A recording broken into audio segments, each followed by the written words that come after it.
over the Toronto Maple Leafs as we get set to start the top of the second inning. Adrian Salcido chased through 28 pitches in that first inning, but he got out of the jam of the bases loaded, 2 strikeouts, and a line out to right field. That allowed his guys to get to the dish. They collect 2 runs for him, and now Salcido, after a tough open, finds himself in a real advantageous position. Yeah, not the way that he really wanted to start the game out for sure, but the fact that he was able to fight through it, not get down on himself, and the team supporting him, as we heard Niles at first, they wanted him to fight through it. They wanted him to get out of the inning, and he did it. So hopefully for him, this inning goes a little bit more smooth off the hop, but he's shown that he's got that resilience that a pitcher needs if he gets into a jam. Now the game for the Hamilton Cardinals. On second base, number 16, Tyler Jankos. Exiting with number 12, Luis Jean. So Luis Jean is going to exit the game here in the top of the second inning after that collision that he had with Jordan Castaldo over at first base. And coming in is number 16, Tyler Giancos. So that a big loss for the Cardinals early on in the ballgame. Gene again was batting .322 coming in. Been a real offensive bright spot in a tough run for the Cards.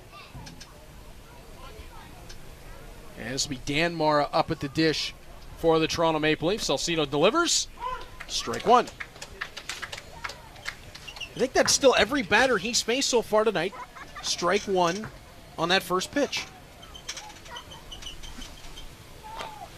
Mara trying to put down the bunt and looked like off the bottom of the bat. And it's going to be 0-2 as Salcido looks to keep on going here. Mara comes into the game with a .295 average. 2 home runs and 11 RBI. Salcido, that one a little bit outside. Maybe Chase trying to, that time, get Mara to chase to the outside. Yeah, he was more aggressive on those first 2 pitches in this at-bat, and then as you said, he was finessing to the outside corner, but if he keeps going back to it, he's got to stay aggressive with these guys. 1-2 count. And Mara laces one into left field, and he'll have first base without issue. And Mara turns that 1-2 count, favoring the pitcher into the first hit of the night for the Maple Leafs. Grant Tamain makes his way up, .247 batter on the season. Yeah, Mara gets right around, gets the barrel right on the ball, and he's able to pop it right to the left field. And I might have put the old Chris Fowler on Adrian Salcido as he delivers outside that time. 1-0 to Tamain. Salcido with a peek over at Mara at first. Mara's going to take off, and Tamain fights that one off. It was near the hands, and he's going to have a single. Mara already on his horse over to third,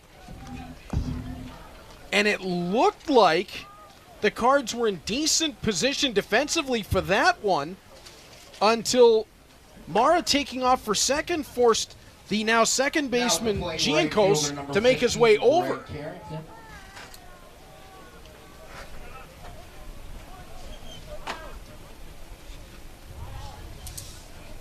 Now Mara got a good jump right off first, and it looked like Salcido's delivery was just a little bit slower. He's got to go less out of the stretch and be a little bit more paced going towards the plate. Make sure the runners stay honest on base. Greg Carrington steps into the game with a .421 average with runners in scoring position. Salcido fires high. Has a look. Neither Tamain nor Mara were taking off. Runners on first and third. Cards with a 2-0 lead. As Salcido trying to work through a bit of a jam here. 1-1. Nobody out here in the top of the Good second thing you guys inning. don't have a camera out here because I was talking to nobody. Good thing they don't have a camera out here though because they can't see anything. You can hear from Cards first baseman Josh Niles every so often, and that time shielding his eyes a bit as the sun directly onto him over at first base.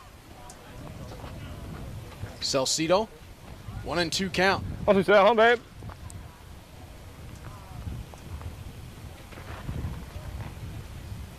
Carrington on the season, 24 for 83, and that one fouled off. I'll walk it out. It'll be fine. Those feel good. Those feel good.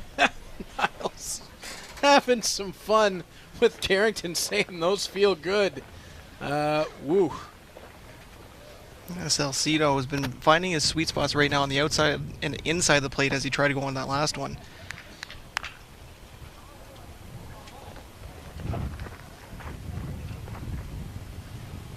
Salcido, long look in. Count 1-2 after he fouled that last one off of his ankle.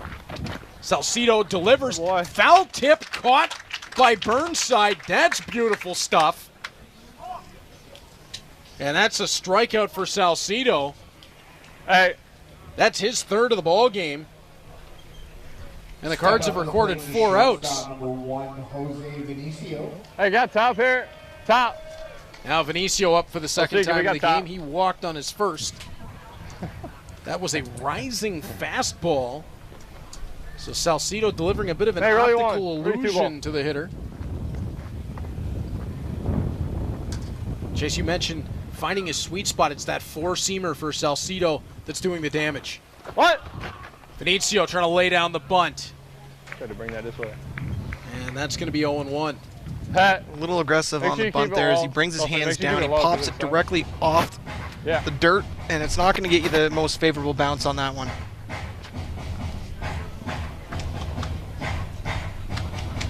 Vinicio, his first time up. He was in that initial walk after Salcido started the game off. Great first pitch, then had some shaky moments, and then brought it back around. Looking this time to not allow Vinicio on base. Runner still on first and third. Vinicio sends the that grass one just ate foul, and that it'll be up. 0-2. Vinicio, the Grass Toronto just ate that shortstop, up. and he's got some lightning in the cleats. It only showed it with the 2 stolen bases. He certainly did.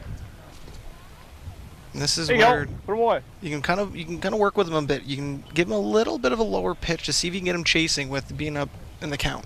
You talk about the stolen bases. Burnside made almost a perfect throw down to third, and Vinicio still managed to beat it. Went a little bit of a different look there, Chase, than what you were suggesting. You were talking about down. Salcido delivers outside, trying to get Vinicio to chase off the plate a little bit. Maybe trying to keep that ball up and get the eyes like dinner plates. Salcido winds, delivers on the ground. Gianco settles it, gets one at second, and that's all he's going to have time for. Mara scores. Cardinals will essentially trade the out at second for the run. 2-1 the lead as Mara comes across for the Maple Leafs in their first run of the ball game. And that's always going to be tough for any kind of infielder when you have a soft bouncing ball hit to you. How long ago you played? You have to go with the fielder's choice and take away that lead runner. You don't want to turn to one, take that one, but then you leave someone in scoring position. So now Justin Mora up. And Salcido has a look over to Vinicio. I think he remembered from the first inning. Oh, you don't forget Gosh, I that. couldn't see it.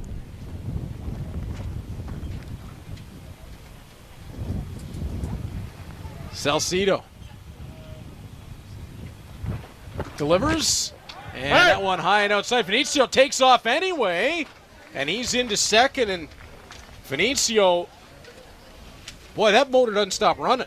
No, Vinicio's always looking at when he can go or Person always tries to what hit green ball light trick. he's got. It's never worked well. Sometimes too, when you have 2 outs as a catcher, or even just in a defensive setup, it's hard Maybe it'll work. to really try to gun it to second, because if you miss that ball, you're allowing a runner to hit third. That was his 16th stolen base of the season for Vinicio. And whoa, Justin Mara. Whoa, boy. He was swinging out of his shoes right there as Salcido That's my tempted bad, him. too. I didn't really know he was running. And there you hear Josh Niles saying he I didn't know he was delayed. running, and I don't think anybody realized that until Vinicio was already over to second. He's off again. Burnside delivering to third. Good, Pat. Boy. And that one was knocked down, but Vinicio will have stolen base number 17 on the season. And Burnside pretty quick with that over to third, but Vinicio's just so fast. A lot of guys hate it, but like, you get used to it in college, and I love it. Like, whenever we don't have somebody chirping us, it's like kind of feels weird. Salcido delivers, and there's the strikeout on Mara. When Salcido's hit his spots, Chase, he's been outstanding. That's his 4th strikeout of the game on 6 recorded outs. He's been able to find his control since he's been able to calm down here. He's not slipping from his grip. He's hitting the corners when he's going for it. He's been pitching extremely well after allowing those first 3 walks. So the Cardinals I know. It's just tough because I can't see will it. come out of the top of the first, still holding a 2-1 lead. And back onto the mound is Dylan Jacober.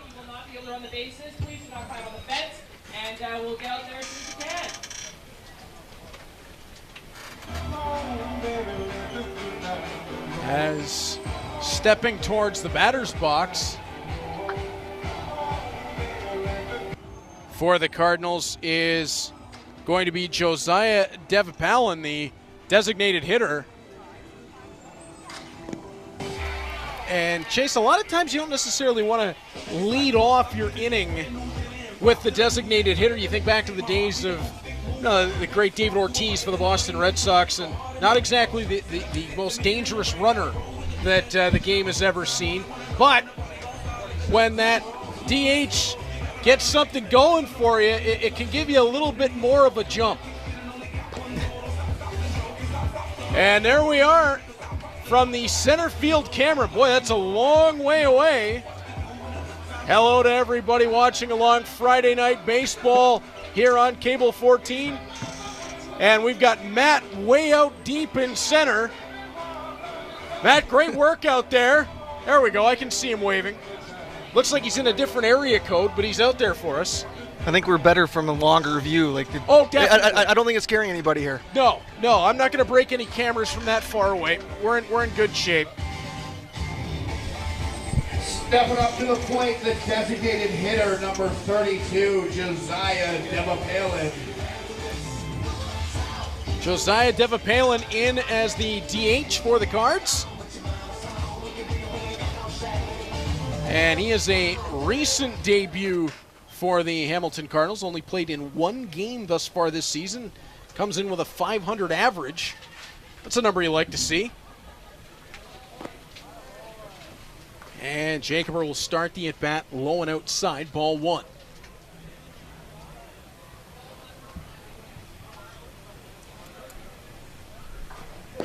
Devapalin watches that one in for strike 1. He looked back at the bench and wasn't too sure about that one.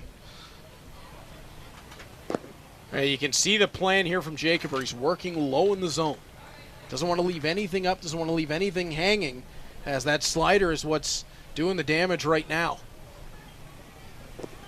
That one into the dirt. And you wonder if he may try to mix something up here on Devapalin, tantalize him a little bit with a fastball changeup combination. And he gets Devapalin swinging over the top of it. And that's going to be the first out of the inning, as an efficient strikeout there from Jacober. He went inside, low inside on one pitch, and he kept everything down and away. So he must have a good scouting report that if you keep it anywhere a little bit higher towards the middle or even inside that, you're going to be hurt. Sean Patner, third baseman in for the Cards. 3:33 on the season. He's going to go for the bunt. Drops it down. Can he beat it out to first? He does.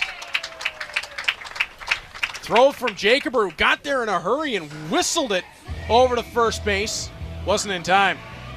No, and there was some good wheels going down the first baseline there, beat out that throw. A little off target, which gave him that split second to get in, but either way, and even Jakenberg, great defensive play to get there as quick as he did. Jeremy Veilleux.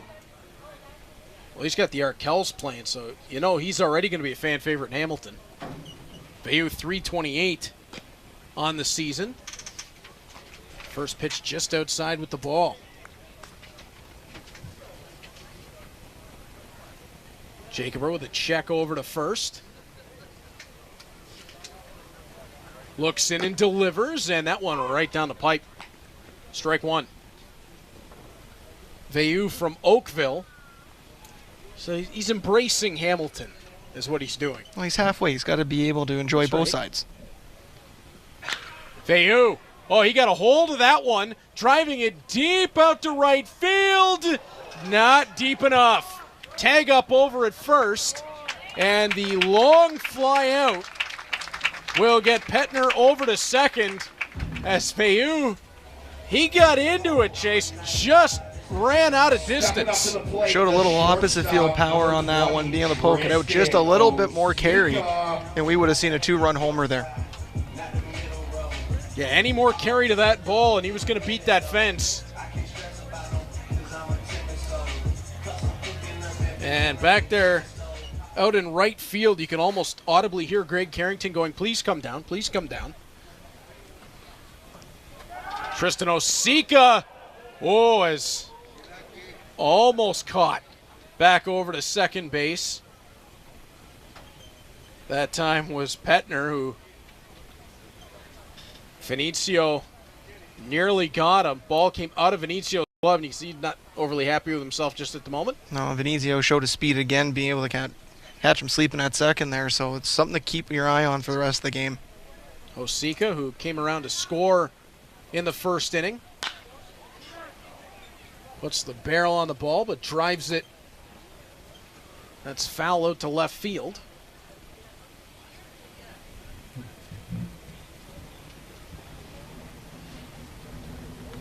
And Jacober will have a long look in. Low and inside. Petner getting a generous lead off second. As Jacober deals inside again, and that one's going to get away from Mora behind the dish, and around to third goes Petner. So the Cardinals with a runner on third, Osika at the plate, and with runners in scoring position, Osika this season 2.69. So an opportunity here for Tristan Osika. It looks like they're trying to go down inside on Osika to jam him up a little bit here. And that one paints the outside corner. Change up from Jacober. 2-2. Osika, foul tip. And you can hear that one up here. And Jacober looks in and asks for his catcher, Dan Millar, to come out and have a conversation. And that could be any number of things. Might just be switching up the sequence. Well, nobody on second to really look in at the signs. So Jacober maybe thinking he's got something he wants to throw here. Trying to find the perfect spot to place this. Osika got a piece of it, and again, as you talked about, Chase, low and inside. And Osika staying alive at the dish. These are the kind of bats you want to see, especially from Osika. You get the pitch count up, try to win that endurance battle. Jacober delivers, and Osika did not get a piece of that one. And that's going to bring us to the end of the second inning. with the Hamilton Cardinals One hit with one run holding allowed a to score. 2-1 lead, and Hamilton heading to the top. boy, just a bit of a miss there as the Cards had an opportunity to extend that lead a little bit. The Maple Leafs keep it to a 1-run game. Are you ready? And that's a big one here too. Is that coming off a big offensive half inning for the Maple Leafs. They can hopefully build on theirs. They're sitting there hopefully building off their success, And we've got the kids out on the field, and Chase, I'm hoping it won't be too long until young Wyatt can do something like that. would you be running with them though? No, nobody wants to see me attempt to run. It'd be like watching Albert Pujols run down the first baseline. Worse, much worse. He's already a better runner than me. At least you're honest about it. Well, yep. Oh, we got somebody blowing a tire down by third base. And it might be a little bit of boo-boo recovery time. And you gotta love it. Down at home plate. A little bit of a tag for everybody running by, and the little man who was down is up, and he's across home plate. As there we are again from way out to center field, and our entire Cable 14 audience watching along. Reed Duthie, Chase Duthie, and Troy Islikar up from the booth with you tonight for Friday Night Baseball here on Cable 14. And Troy doing a great job in stats for us. Chase, you've been enjoying up here so far the Hamilton Cardinals and Toronto Maple Leafs, providing some great insight for us from your playing days back in some red and white just down the mountain at Delta. Yeah, it was an interesting 4 years, that's for sure, playing there. Back catcher for a few of those, only because our back catcher no-showed one game. They looked at me and said, "You play goalie, right?" Sure. Transferable skills. Well, hey, the equipment has got to be somewhat similar anyway. You feel more through the back catcher stuff than you do the ice hockey. I would imagine. As Adrian Salcido back on the mound for the Cardinals. 47 pitches through the first 2 innings, but 4 strikeouts so far in the ball game. Fans, we head to the third inning. He's which been is pretty brought to good. you By Joseph Hollage and Tripameco Insurance Group. And remember, Salcido came into the ball game with a 12.56 ERA, and I think those numbers are not indicative of the talent. No, he's got great movement on his pitches, good velocity, and when he's getting comfortable, you can see that his placement is pretty solid. Jordan Castaldo up to the plate. And Salcido delivers the first pitch strike. He's been pretty good with that through the first 2 innings, opening up not bad. with strikes.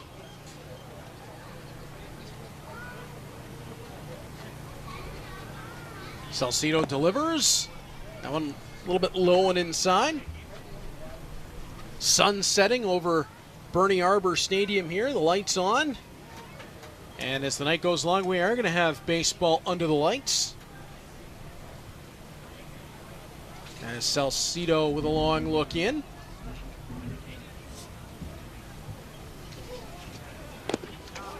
And delivers the strike. Nice movement inside. That one almost started to the corner of the plate, Jason. Came right in nicely.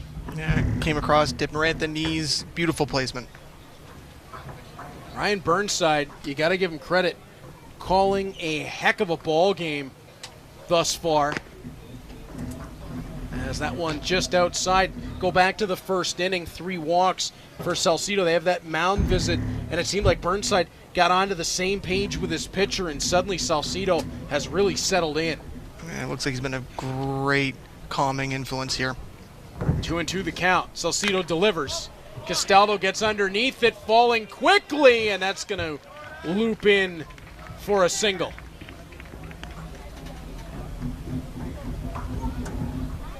And that's one of those that if you're just wanting to get on base, almost perfect placement. Too much on it for the shortstop, not enough to allow the left fielder in at it. As we'll take another look, and Oh, you gotta love the slow-mo feature. Yeah, you see the amount of energy, force he's put into that pitch, and it's just great timing. Gets just underneath it. Perfectly placed hit. This one deep into left field, back to the wall. It'll catch the bottom of the wall. Salazzo will be in with a double standing.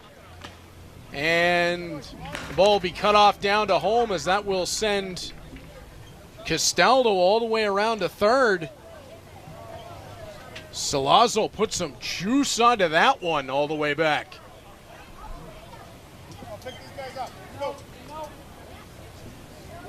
And Salcido Now at the plate. going to the rosin bag. Abe McCaskey making his way to the dish. McCaskey 0 for 1 with a strikeout. 1 of 4 in the game thus far for Salcido.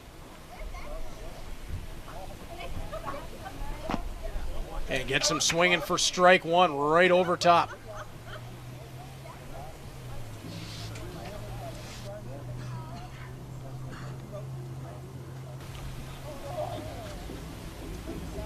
Look in from Salcido.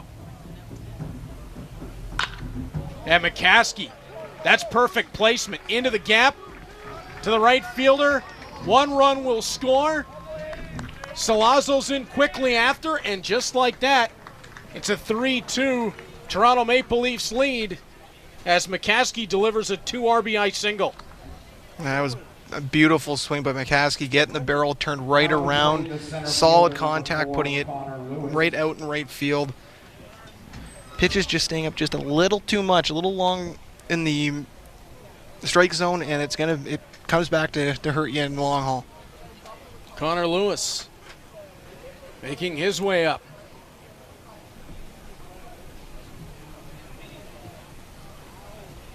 Salcido delivers.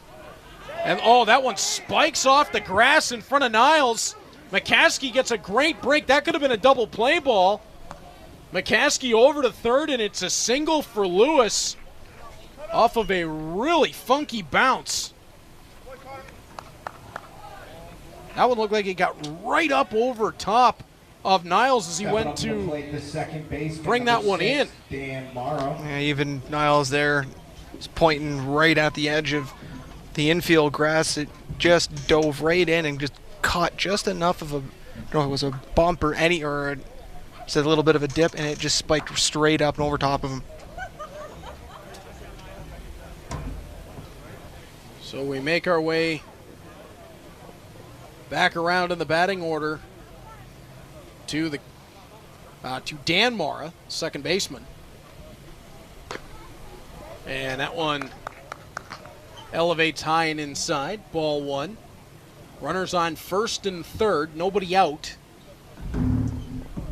As Salcido now finds himself in a little bit of a jam.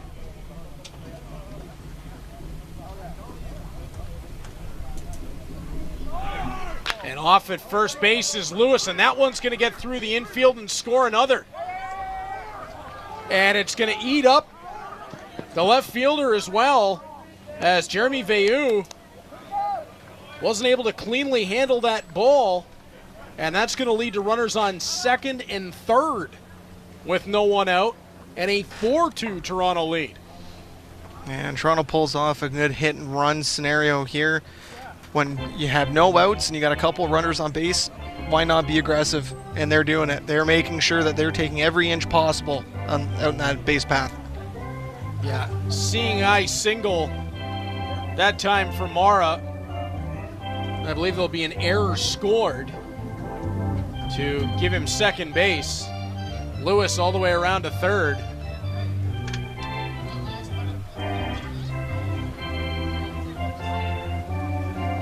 And Salcido's outing, which coming into this third inning had been trending positive, Stepping up to the plate, but it's looking a little bit tough right now.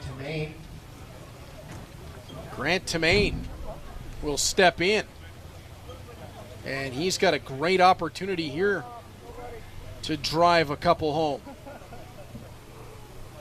Tamain 1 for 1 in the ball game, and Salcido can continuing on with action out in the bullpen down to our left.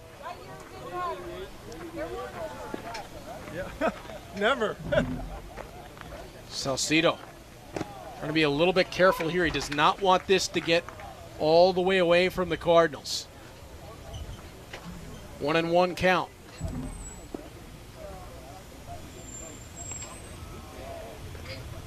Salcido delivers. Tamain underneath it, and that's going to pop high and foul into the bleachers.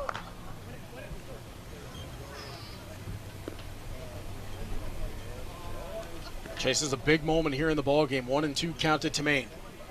If he can get a strike there, it will help turn the tide of this half inning here.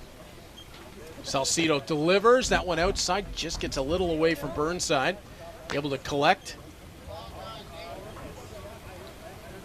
Lewis is at third. Mara is at second. No one out. 3 runs in the inning already for the Maple Leafs.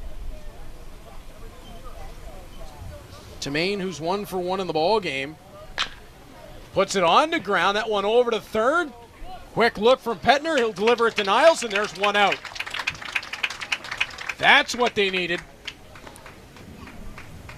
Great toss by Petner there. Make sure no one is going to take off from the other bases, and he zips it right across to Niles. And you made a great point there when you saw Petner collect the ball.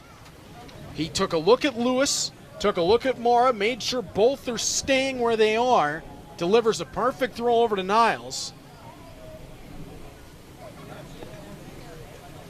And that will bring the batting order around for Carrington, who's only at bat in the ball game, ended in a strikeout, 1 of 4 on the game for Salcido.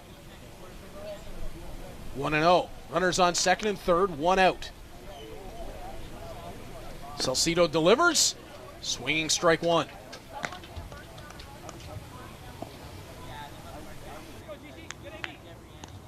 And you wonder here, Chase, if Salcido maybe getting a little bit of that confidence back. Delivery on the 1-1. That one low. Burnside able to block it.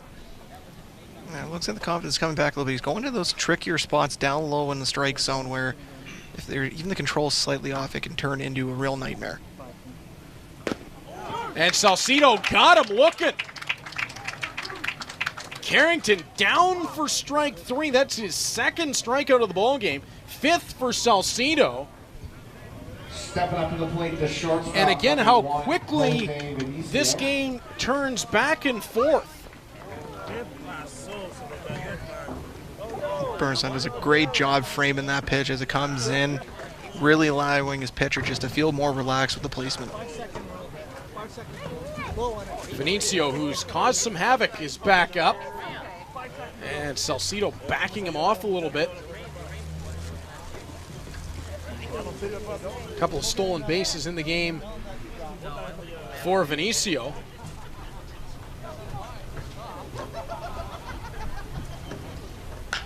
And he'll put this one on the ground. Charged at and delivered to Niles at first base by Giancos. And Salcido able to get himself out of it. 5 strikeouts through 3 innings pitched for Salcido. But the Toronto Maple Leafs do their damage. Chase, it's a 4-2 lead as we head to the bottom of 3. Yeah, it's not the inning that you want here, but just you don't want to get too down on yourself. You keep the energy up because that could have been an even worse inning. But Salcido really set his feet in, kept the confidence up. Burnside giving him one of the best spots to throw his pitches. It's allowing the team to be able to play the defense they need to. And it comes all the way back around to Jacober for the bottom of the 3rd. Jacober in 2 innings pitched for his part, has 2 walks and 3 strikeouts. As take another look at Salcido's handiwork. Now watch Giancos' charge of this ball as well. Comes in, great placement, tight on the hands, and then the charge and then the throw to get it there on time is unbelievable. Man, you love that slow-mo look. You can see Vinicio did not get that where he wanted. Right away, it looked like the game plan was to try to get him inside, nice tight to the hand, so he couldn't get the barrel around and really put them in that spot where if he can get the ball just outside of the infield, he can turn an easy single into a pretty good double.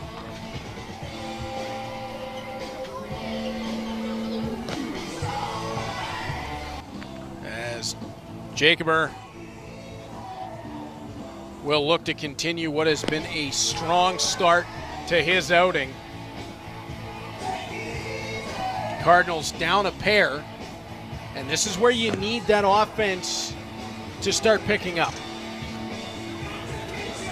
Yeah, you're going to need some run support because Toronto, they're showing they got some pretty heavy bats. They can get on base and they can run it very well. You don't want to let them dictate the pace of this game. You want to take it to them. This is the inning to do it. Tyler Giancos, who came in to replace Louis John after he was hurt in that chaotic bottom of the first. Giancos' first at-bat of the ball game. And he got hit and hit hard. And Giancos will take first. And you're starting to see more batters wear that elbow pad just to be on the safe side. It's one of those spots where it doesn't feel great to get hit by a baseball. No, there's no possible way. Tyler Duncan will step in. He's got a walk to his credit in the ball game. And that's a positive start to the inning for the Cardinals. Runner on, Duncan up, and swing and a miss over what looked like a slider diving away. Or I suppose sliding away, if you will. Jacober on the 0-1. Paints that outside corner. He's gone to that spot a couple of times here, Jason. He's finding a home just on that outside edge of the plate. 0-2. If you can control those corners, it's a big asset.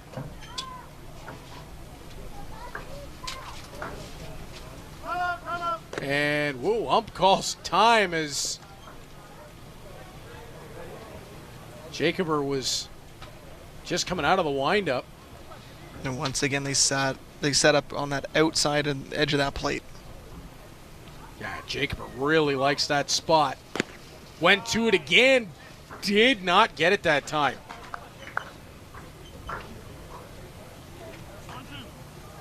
So Duncan's had that look a couple of times. It'll be 1-2.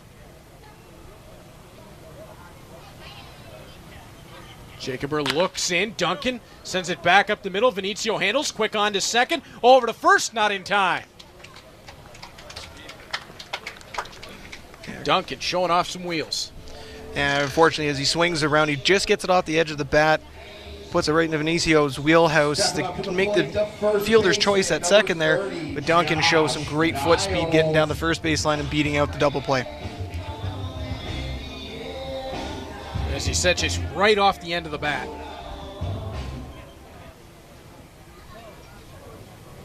And how about the turn by Vinicio at short? I mean, that was as quick of a scoop and delivery as you're going to see. There's a lot of players that are scared when that happens because when you drop down and the ball bounces up, it can come in some very tight areas, but wasn't scared, took it right in the middle of the body and was able to turn it. Niles chops one down the third base line. That one foul.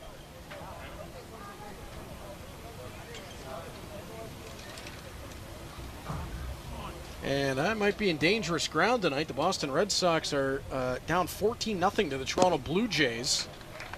And, I don't think I'll be singing Dirty Water on the car ride home. No, you won't, not tonight. Yo!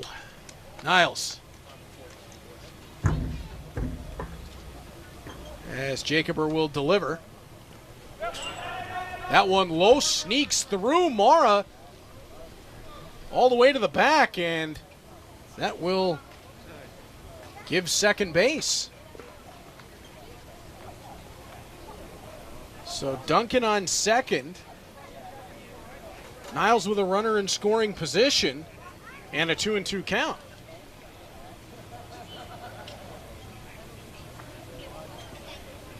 So the Cardinals, who gave up 3 in the top of the inning, have an opportunity to get a little of that back.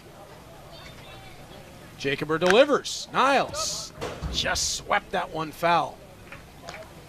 And these are the counts that gets a little tricky. You want to hopefully be patient enough to watch that pitch come through to get you to a full count, but at the same time, you don't want to go down looking. You don't want to play too defensively as well.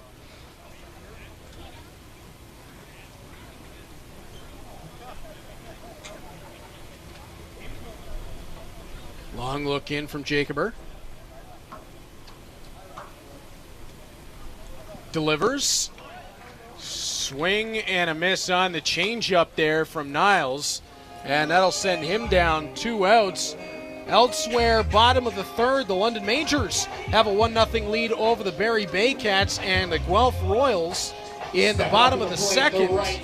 They have a 1-0 lead over the struggling Brantford Red Sox. Brantford just 2 wins on the season. It has been a tough go for the Red Sox, who perennially for a long time, powerhouse in the IBL.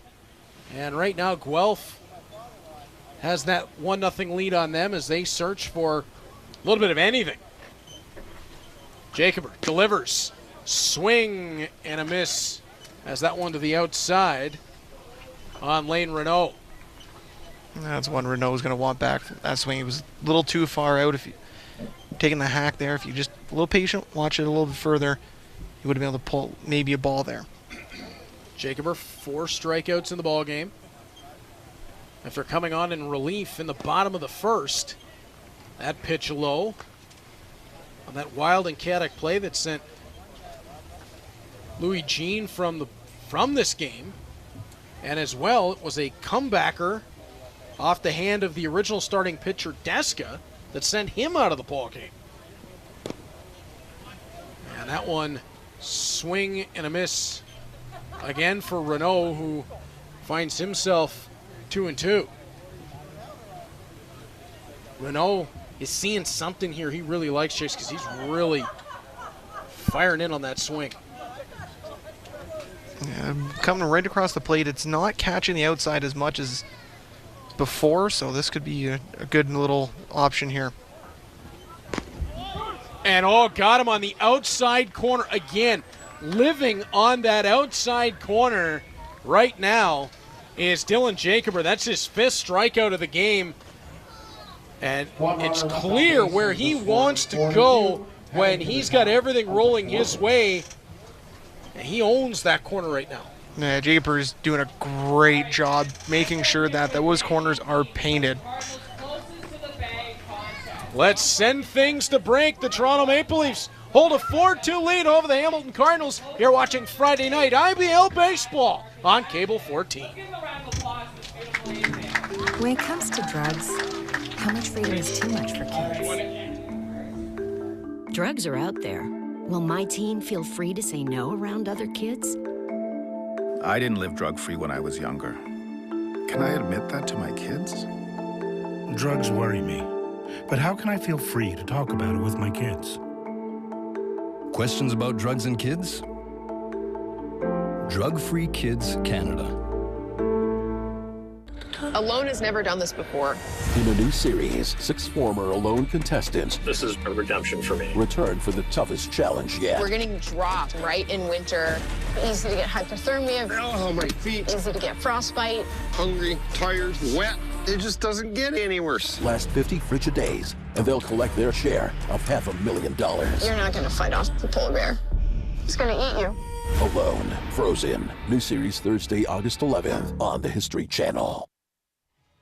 And welcome back to Friday Night Baseball here on Cable 14. The Toronto Maple Leafs with a 4-2 lead over the Hamilton Cardinals in a back-and-forth game. And now I've got my color commentator switching out. So Chase Duthie over to my right, Troy Islikar to my left with the headset on.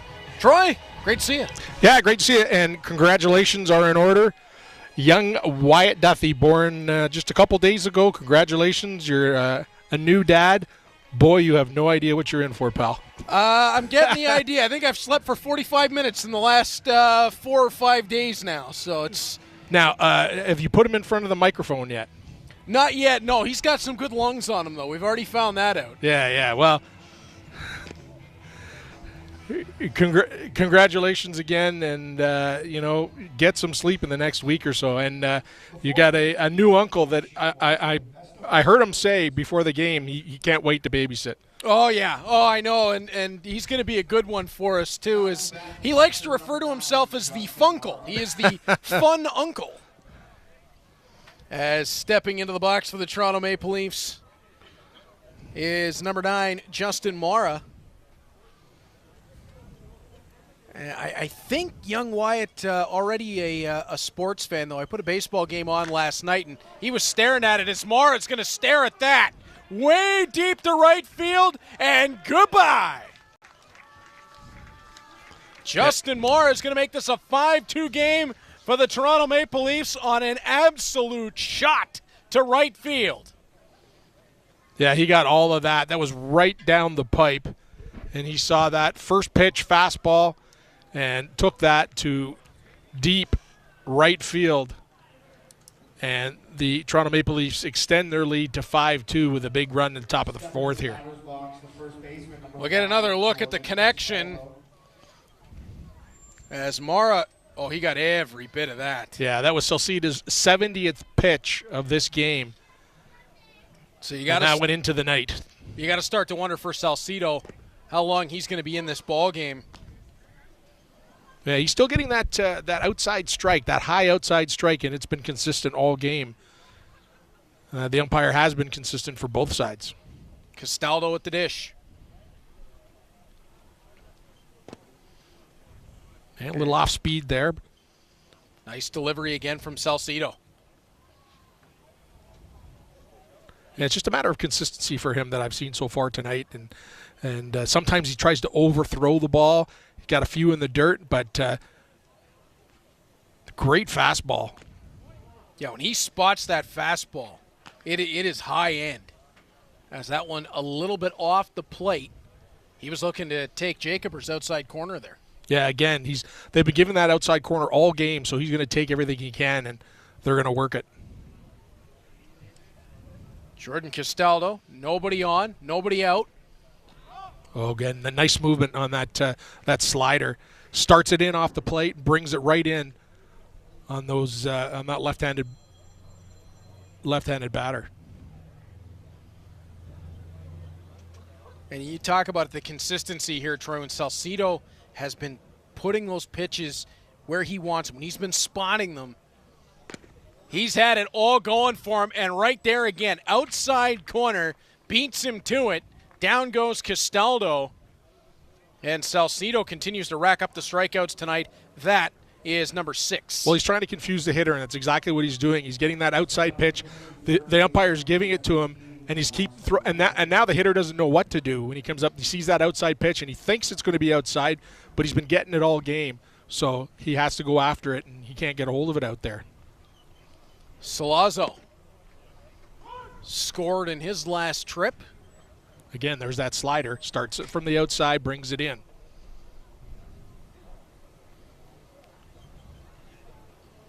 Delivery, and Salazzo got a good chunk of that and sends it up past the grandstands and into the parking lot.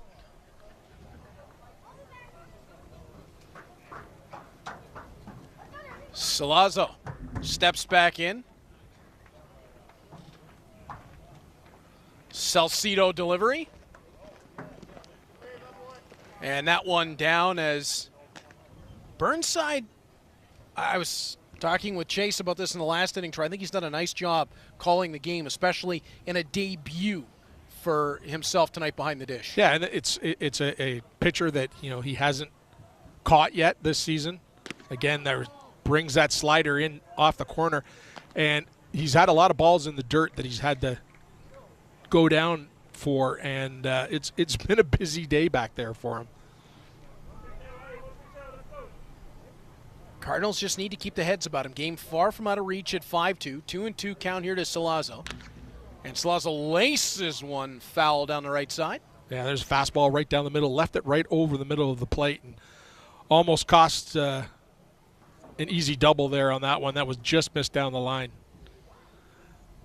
Chase mentioned that in the last inning for Salcedo, just hanging them over the plate just a touch too much. Yeah, got to get that outside corner, get what they're giving you.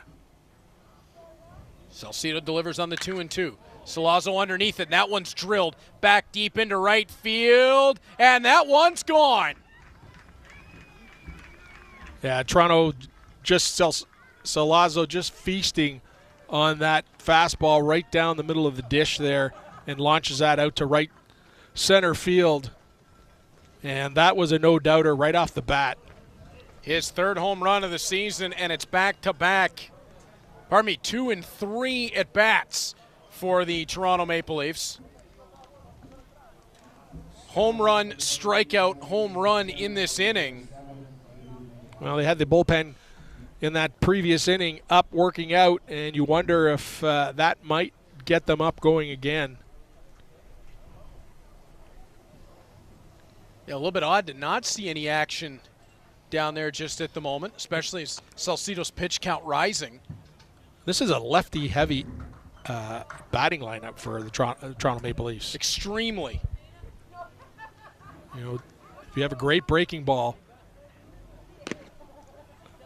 you don't get an opportunity to use that against a heavy lefty lineup. Ball is high and outside. So he's trying to backdoor it on the slider and then the fastball straight down the middle, and he's just teeing it up there for them. That one worked, but if you miss that fastball just a little bit. Yeah. I think he was taking all the way there. McCaskey looking at a 2-1, and that one driven high and deep into left field, and that one's going to drop in play. Standing double for the DH McCaskey. Yeah, that was Veilleux out in left field there, and I think just lost it in the lights. He had no idea where that was. He was looking up and had no vision on that ball whatsoever. It's the kind of time of night where, you know, the sky is not quite dark and the lights haven't taken over effect, and that ball just hung up there, almost the same color, the sky, as the ball. You know, it's tough. Yeah, you could see it immediately. Veilleux thought he was in behind it and then had to track back, and the ball actually came down over to his left. A little bit of a confusing moment there. Yeah, Duncan out there in center field, you know, tried to provide some help, but I don't think either of them saw that ball. It was way up in the atmosphere. That was up near drone height. I've seen a drone around here tonight. Yeah, the great drone shot by our crew down in the truck early on. Put our crew up against anyone, anytime. Said it all hockey season. I'll say it through baseball season as this high pop up. Niles underneath it. Thank you very much. Second out of the inning. Well, that was a huge out for Salcedo. Yeah, he needed that one in the worst way. Well, finally a right-handed hitter for him. It only took getting all the way around to Dan Mara. Yeah, he can try and work in out on Mara on the breaking pitch.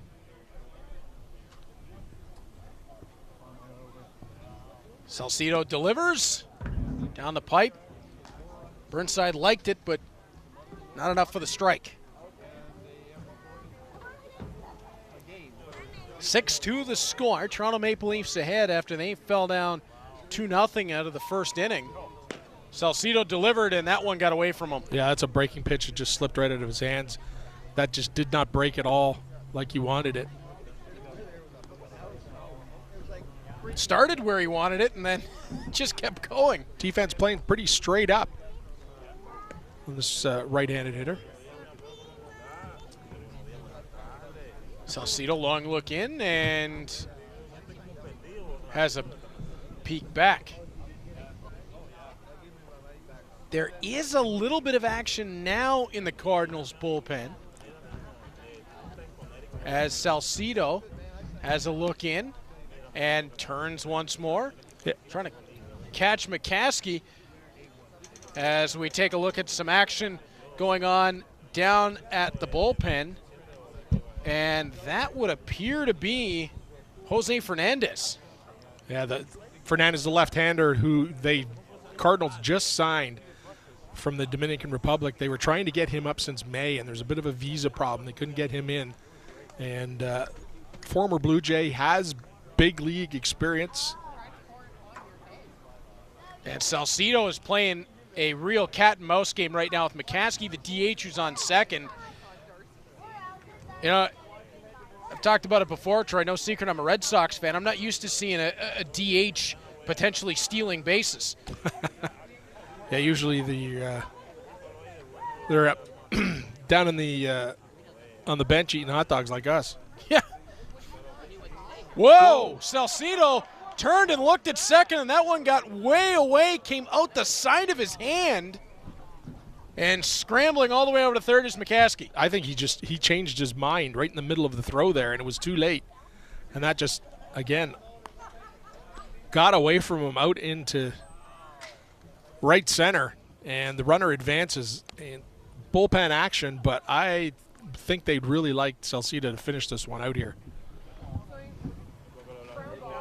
Yeah, I think they really do need Salcido to get out of this inning, as that one low and away. And he was preoccupied with McCaskey, and that's worked to a 3-0 count now for Mara.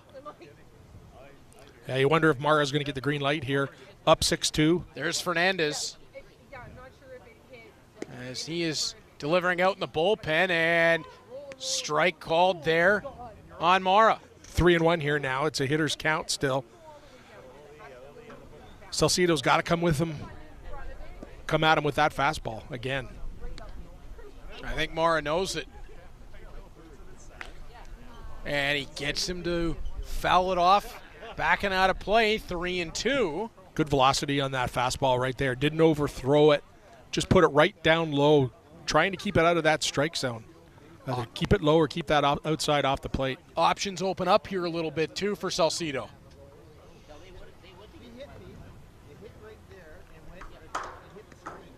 Let's look over to third. Delivers. Mara pops it up high.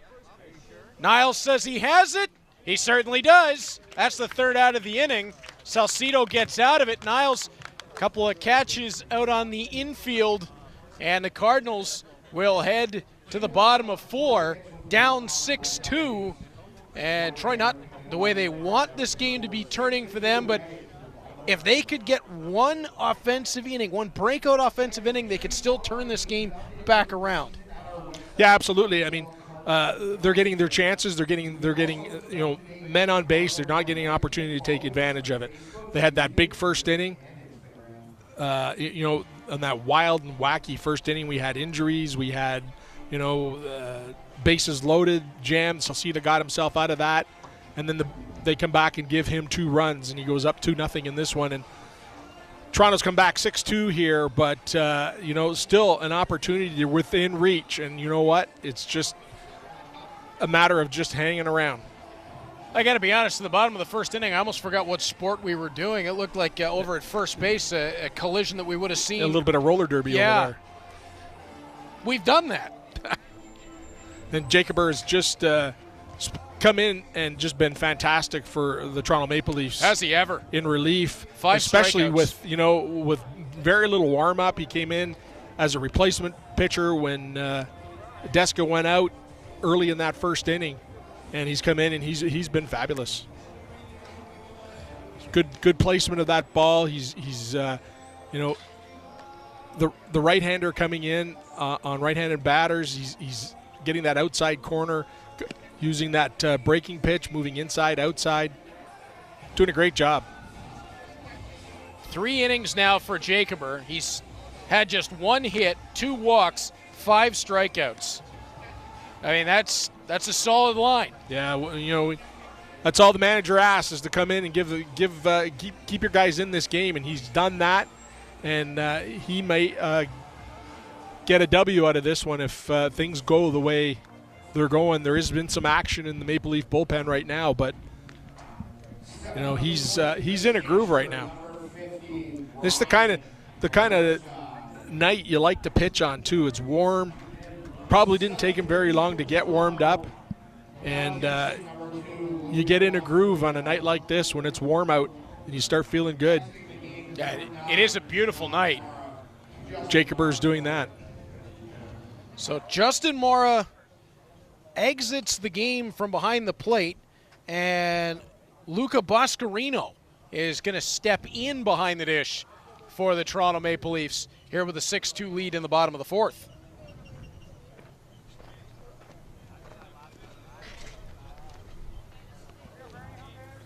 So Morrow moves over to first base for Boscarino. And does that mean that Castaldo is the man that's been taken out? So it would appear that it's the first baseman, Jordan Castaldo, who makes his way out. Boscarino's in behind the plate with Morrow over at first. So we took a sec, but we got that one sorted out. Sounds like a lot of paperwork to me. That's a lot of paperwork. Strike called there on Burnside. Yeah, good movement on that fastball. While we were doing the accounting, there was a ball game going on. As Burnside. Yeah, it's two nice pitches in a row. Jacob throwing that fastball, and he's getting, it's like a two-seamer, and he's getting great movement on it. It's starting in on the lefties and then going out off over the plate, and just a great pitch. Jacob taking a second. Has a look in. Count is 3-2. Jacob delivers. And, oh, Burnside wanted that walk. And he's going to get rung up looking. One away.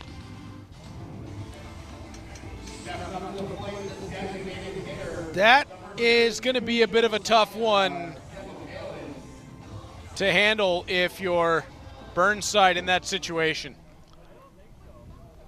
As Devapalin will step in. Yeah, it's Burnside with two strikeouts now in this game. He's been fooled twice by Jacober. As Jacober delivers on the 1-0, and he'll make it 1-1 as Devapalin. There's that low fastball again. It's been consistent. The umpires called it. The guys know that it's going to be called. So Jacober with 5 strikeouts in the ballgame. 2-1 the count.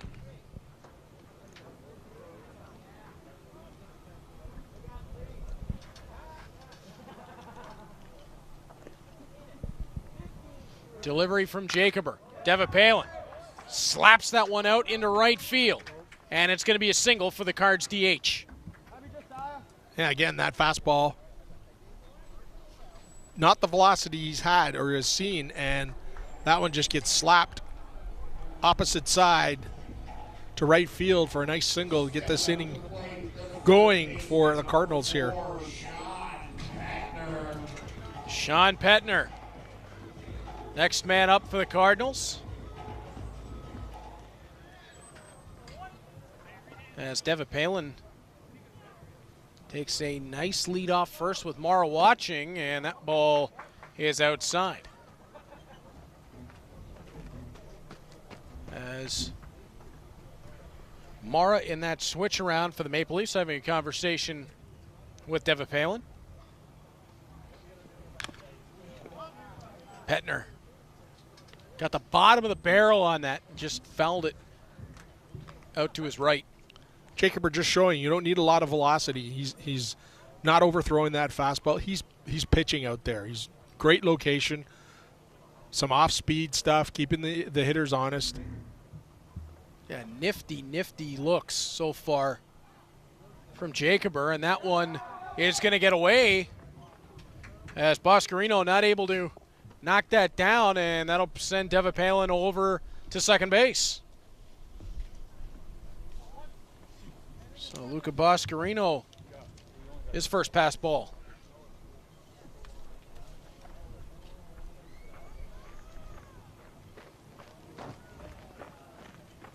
Two and one the count to Sean Petner. Delivery, and Petner fouls that one off. Petner hitting .409 with runners in scoring position, 8 RBIs. Boy, did Jacober have some movement on that one, though. Started it almost middle outside of the plate, and it came right back in on Petner. Yeah, not afraid to throw that breaking pitch to lefties at all. Well, there's got to be some confidence going right now. And that one is claimed to be on the corner. As Mackenzie Wright, hearing it from the fans here at Burning Arbor Stadium. Hear it from the fans and some of the players in that the Hamilton Cardinals dugout who thought that was outside as well. But like I said, it's been consistent for both teams. Salcido has got that pitch all night. Yeah, right now it's just been that Jacober's been going there often. And he does again. It's that same spot, that outside corner, and he is painting it up and down. Yeah, sometimes it looks like a curveball. It's not coming in with a lot of velocity, and other times he throws it hard like a slider. He's got the option again. Same pitch, right, same location. That one looked like it was inside, but now some frustrations boiling over as Veilleux.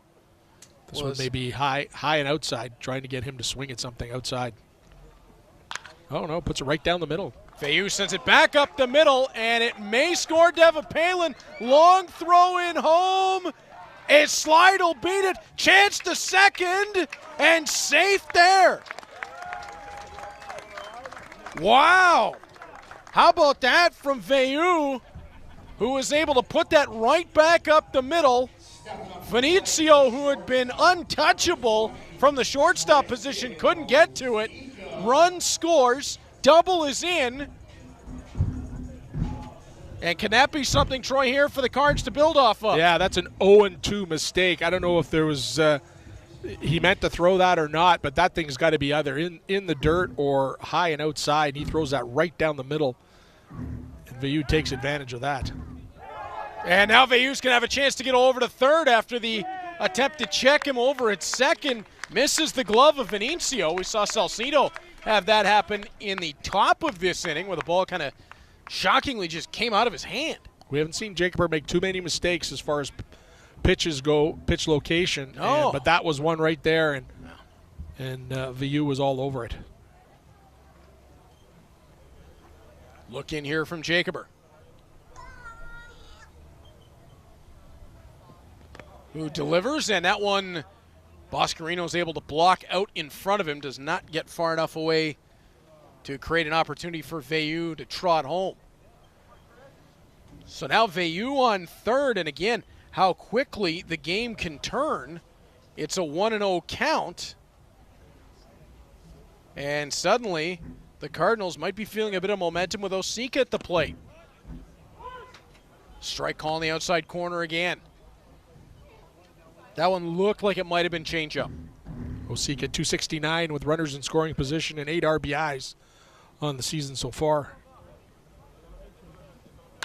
Delivering it, shot back up the middle.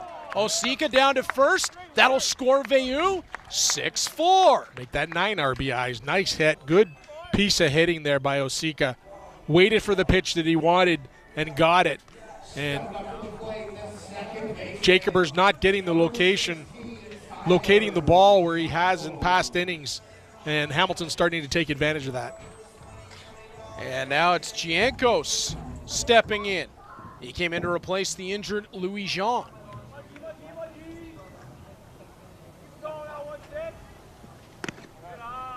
High ball that time. And it's a little bit of small ball from the Cards here, Troy, but it's working. Oh, absolutely. just taking advantage of pitchers missing their location. Sometimes pitchers can get away with that. You know, a lot of times they do, but good hitting teams and good hitters will be all over that. And so far today, in this inning anyway, Hamilton's been able to take advantage of it. Still no action in the Toronto bullpen. There was a little that started. There was a stirring, but it ended quickly.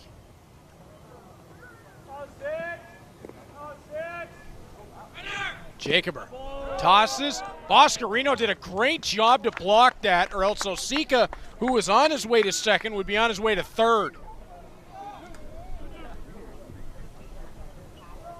Saved at least a base. Took a big running lead on that one to second base. Jacober delivers. That one again in the dirt, and again, second pitch in a row that Boscarino saves what would have been third base. Yeah, we just talked about how Jacober's been great, you know, loving to work in this kind of weather, but I think it might be wearing him down a little bit here in this inning. Up to 72 pitches, and he'll need at least one more as Gianco sends that one back foul. And as that one tears past us, where'd you park? I got a ride here. Oh! There you go. I'm not worried. I've been here before. I know what this place can do to cars. It's a windshield eater. Beautiful park built in 1970. Bernie Arbor Stadium, named after the former Hamilton police sergeant, Bernie Arbor. And that's got to be pretty cool to have a baseball stadium. Yeah, he was a prominent member of the police association back in the day when police minor baseball and started all that, and was a real pioneer for youth baseball in Hamilton. I have an opportunity to play with his grandson as well. Really? Yeah, his name is Bernie too. That's pretty cool. It was pretty cool. Strike. Seeing that uniform with Arbor on the back, that was every game. It was kind of cool. Strike called to Duncan. Runners on first and second. As Giancos managed to work himself all the way back for the walk. This one shot to first. Mora, oh, the hands, able to handle it down and get over to first base. That one could have easily eaten up the catcher who moved over to first, and the Maple Leafs get out of the inning and strand two Cardinal runners on. Whoa, that one was not as easy, not nearly as easy as Mara made that look. Yeah, he, as Chase would say, he goalied that one at first base. Did a nice job getting his body in front of it, picking up on that short hop. And then making it a real important out for Toronto there, whose Hamilton was threatening. 6-4 as we're through 4 innings of play. You're watching Friday night IBL baseball on Cable 14. All right, here's the question. True or false? With the runners on first and third. Get your phones out, Hamilton. Scan the QR code on your screen to take you directly to cable14.com, where you can find out about our shows, see our TV schedule, learn about our hosts, and so much more.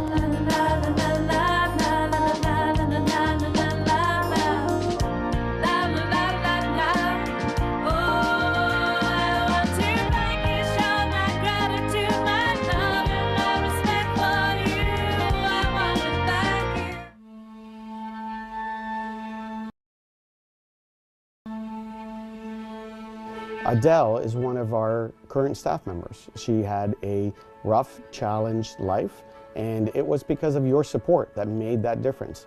She is now on the right track, continuing her education, going into a college, looking into the field of child and youth, and it's because you made that difference. So I want you to continue to donate to the United Way of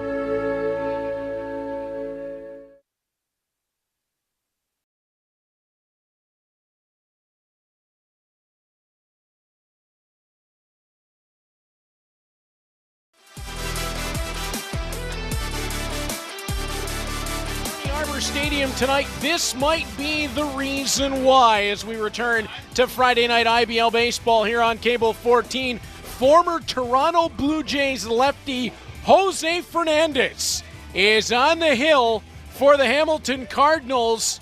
And as Troy mentioned in the last half inning, Chase, Jose Fernandez is a pitcher that the Cardinals have been trying to get here since May. Just now able to get the visa issues worked out. And here he is. Pitched with the Blue Jays in the 2018 season. Had a cup of coffee with the Detroit Tigers. And this is going to be fun to watch. You're going to be able to see a lot of big league movement, big league speed here. He's got a great release. His tempo is absolutely phenomenal. He's going to be something special to watch. 233 appearances in the minors for Fernandez, a 13-13 record, 25 saves, an ERA of 3.84, and 309 strikeouts in 337 and one-third innings. And hello there, delivering the fastball, 0-1. Right there, you see it right off the hop. He wants to own this plate, and he just did it with that. Fernandez is an imposing figure at 6'3", and he immediately has an 0-2 advantage on Tamain.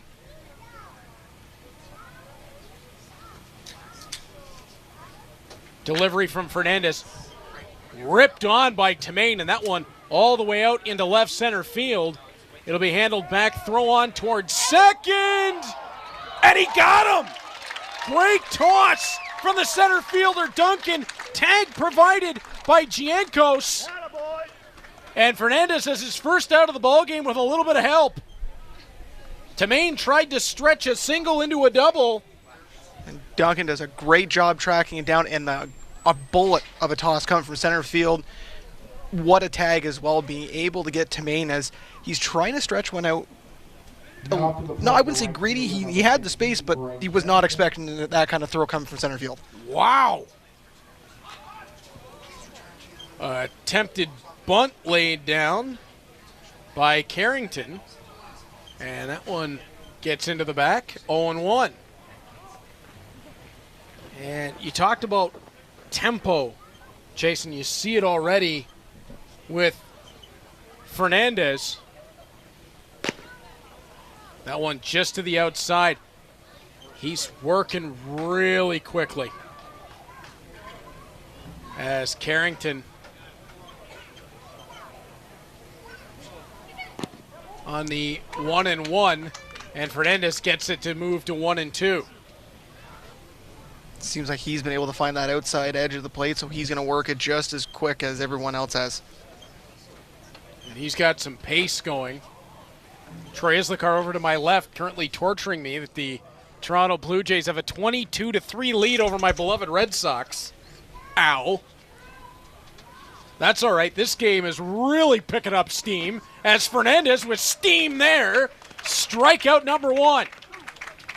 Kept it high and away, brought the velocity on that. Unbelievable. Let's take another look, if we can, at Duncan's toss from center field to pick up that out at second base. Yeah, placement, and then Giancos turning. Got him. Giancos, great job coming over top of the center of the bag instead of trying to get one of the corners. He makes sure he gets right in Tamain's way, and what a play. Vinicio at the plate, and Fernandez off speed. Strike 1 out of town. London Majors still up 1-0 in the bottom of the 5th on the Barrie Bay Cats. Guelph Royals up 3-0 in the top of the 4th on the Brantford Red Sox. Fernandez switches speeds there, but that one got a little bit away from him. 1-1.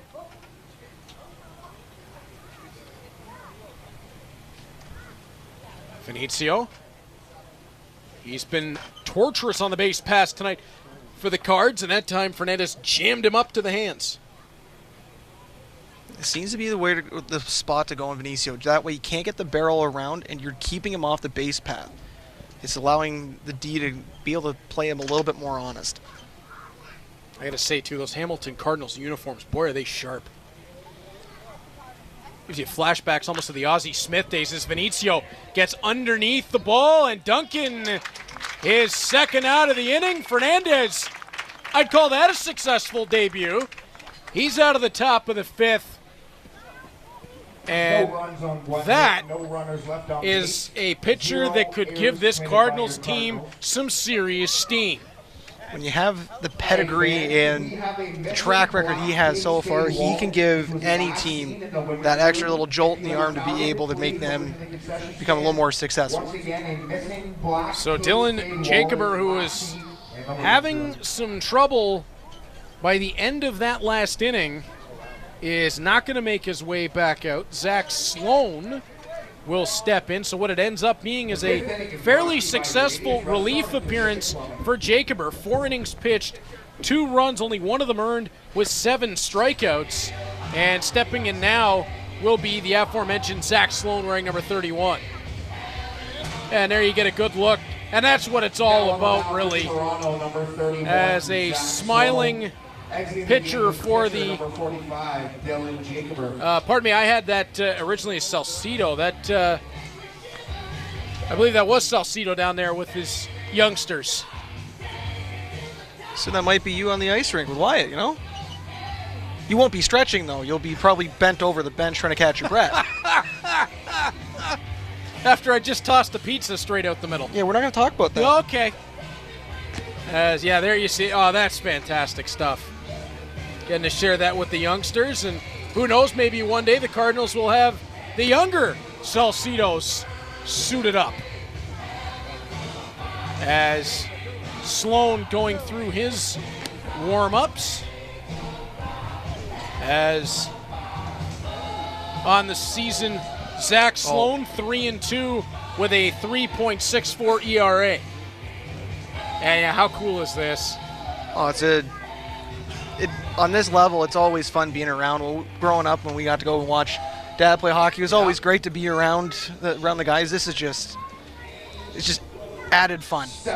Getting to share that with the young ones, absolutely. And I mean, think of what a thrill it is for those youngsters too. I mean, this is high-level baseball, and they get to be around it, right up next to it. You know, they've seen Dad do his thing. They've seen a former Toronto Blue Jay come out onto the field. They've seen home runs, brilliant tosses, a little bit of everything, as Sloan tosses his first pitch outside and low, as the first baseman Niles back up.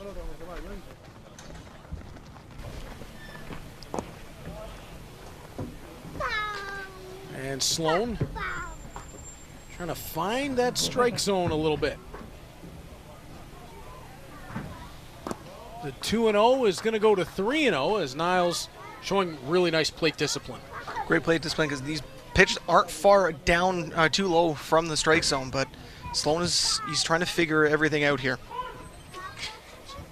That one maybe a little bit generous on the outside corner. As Sloan picks up the strike.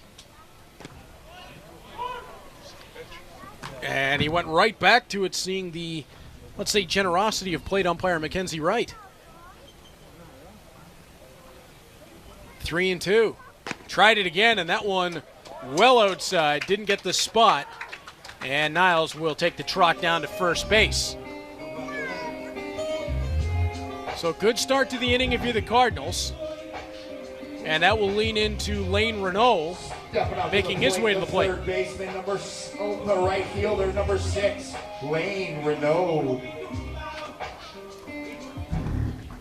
6-4 the score. Cardinals with a runner on and nobody out here in the bottom of the 5th. And strike called.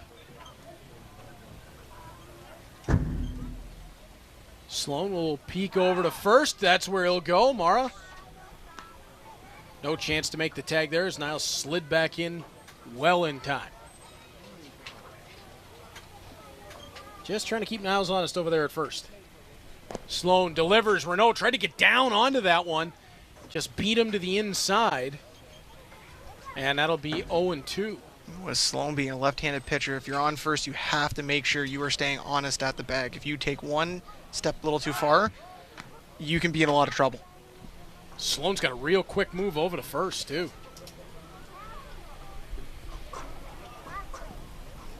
Oh, 0-2, nobody out, 1 on. 6-4 ball game for the Toronto Maple Leafs. Cardinals trying to follow up some momentum after Jose Fernandez stepped into the ball game and gave them some in that last half inning. Courtesy, in part, to Tyler Duncan out in center field. Boy, what a brilliant throw. You got to think that could be a potential turning point in this ball game if the Cardinals can come back here. Sloan delivers. Chopper from Renault on to second. One. Mara stretches, and he gets two. Great defensive play by both Vinicio and Mara there. Vinicio uses his speed and able to track down the bouncing ball through the infield, and a great stretch by Mara. Sloan battled injuries all the way through the 2021 season. Really the first time he's been healthy. And he's getting the job done, inducing that ground ball for the double play. And Burnside, the catcher, down 0-1 quickly. Sloan delivers. Strike two. Boy, Sloan and Fernandez have both really brought up the pace. Sloan out of Brampton, 6'4", 190. And Burnside looks a little bit frustrated with himself here. 0 for 2 in the ballgame with 2 strikeouts. Sloan delivers. That one too far inside. Chase Burnside's first game, though, you don't want to see him get too upset with himself, or he's called a solid game. And a little bit of a looper here. Vinicio's over to nab it, toss it. Mara scoops over at first. And that is a 6-4 lead for the Toronto Maple Leafs out of the 5th inning. We'll head towards the 6th. And Jose Fernandez will be looking to keep the Cardinals firmly into this ballgame. Yeah, this is going to be where he's going to pick up where he left off. He's going to make sure that he's going to be able to keep that confidence, find the placement for himself, and just keep getting used to it. It's a different league every time you switch in, regardless of the level, the talent that you face, the pace, just the overall feel of it's going to be a little bit different. So he's got to find that groove. And if it's anything like that first inning, or the first inning that he pitched, I think he's going to be okay. Yeah, Fernandez came in throwing some serious smoke as we've got a little bit more action going on down in the bullpen for the Hamilton Cardinals. And we'll see if that develops into anything. It looks like Jacob Underwood, the man with the ball.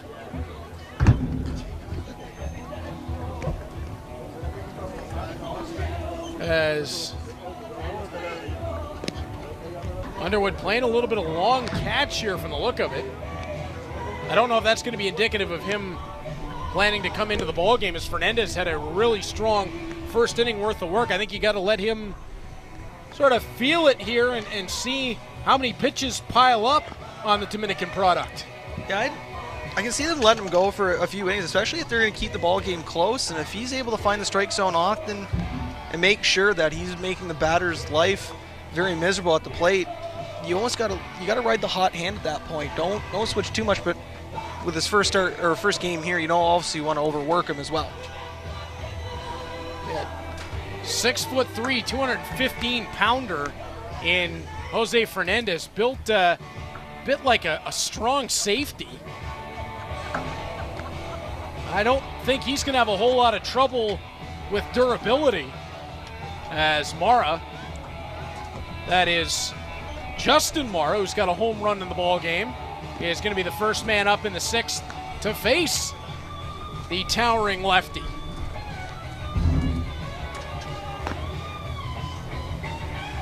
As Burnside, well, you got to think this has got to be fun for a back catcher as well. Salcido, who starts the game for the Cards, racks up 6 strikeouts.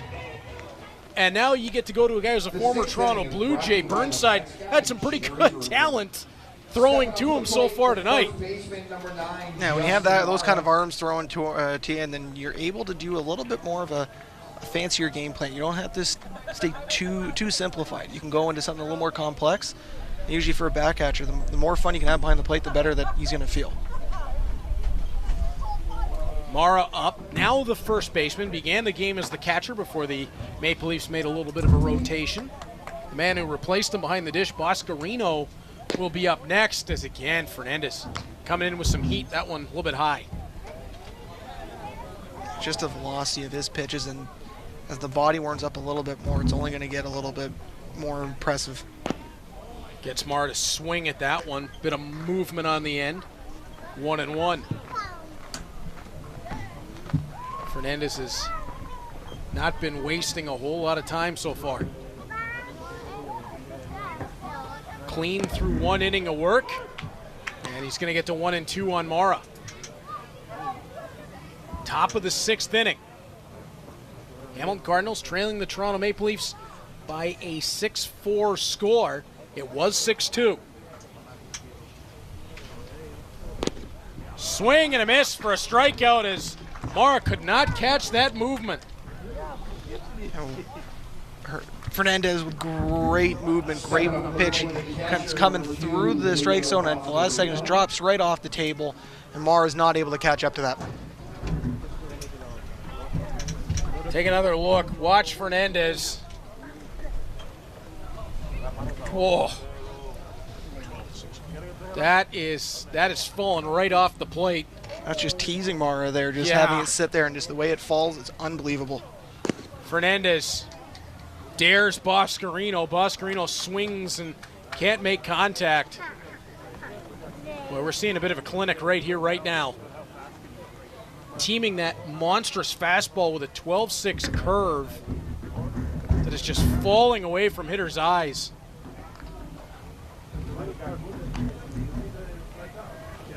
When you've got that kind of velocity, when that 12-6, velocity on the fastball, I should say, when that 12-6 comes out, it can be very confusing, that hitter's vision. Didn't need the curveball that time. 1-2. With his ability to mix up the pitches, get the different speeds in there, he's given himself a little bit of the window to be able to pick those corners cleaner. Two-seam fastball's got motion on it. That one ran a little bit inside. 2-2. Boy, what a night to be here at Bernie Arbor Stadium. Beautiful night.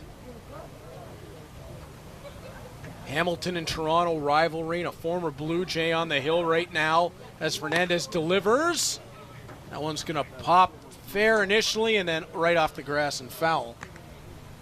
And it looks like Fernandez continuing to mix up that pitch selection.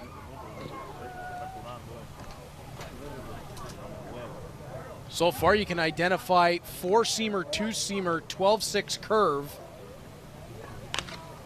And that one fouled off by Boscarino.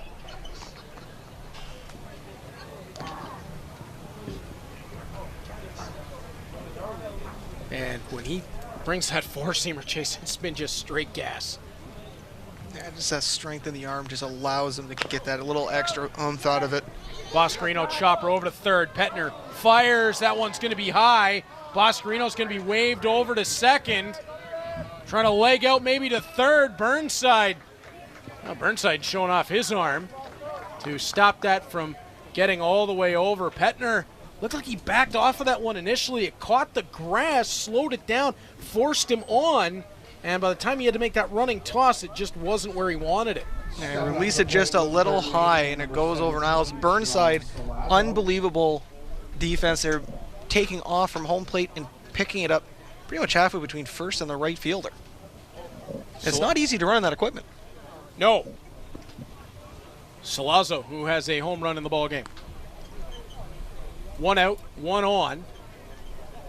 Boscarino on second off the base hit and the error on the throw.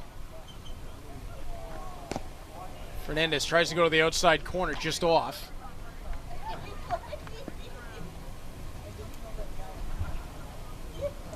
And we are seeing a major league quality pitcher show his stuff in his first outing here in the IBL. And you can see why the Hamilton Cardinals wanted for so long to bring him up. One of the things we talked a little bit about his 12-6 curve, Chase, the changeup that he's bringing right now, it's outstanding. And talk about the confusion on a hitter on the 12-6 to the fastball. When he can deliver a changeup like that, it's got to be incredibly difficult to figure out what's coming. And you see Salazzo right there. Looked like he was a little bit confused. Yeah, nice thing is he's able to hide the changeup very well. So it almost looks like he's about to release that four-seamer right out of his hand, but he's able to back it off, give it that extra little movement. And Salazzo, he's a big bat too, so this is a fun matchup to watch. Salazzo hit his second home run of the season earlier on in this ball game. He chopped that one foul. Seems right now the Toronto Maple Leafs at the plate, they're trying to stay alive as long as they can and see as many pitches from Fernandez as they can.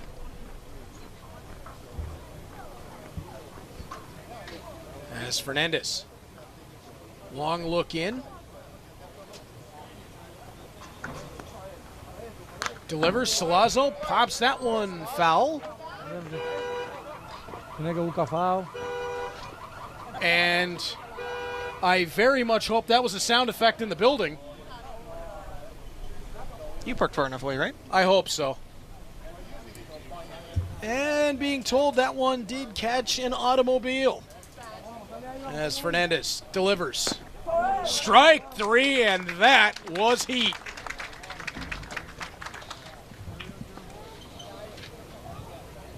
Boy, oh boy, the Hamilton Cardinals have a diamond right here in Fernandez. 1 2/3 innings pitched now. 3 strikeouts, just the one hit.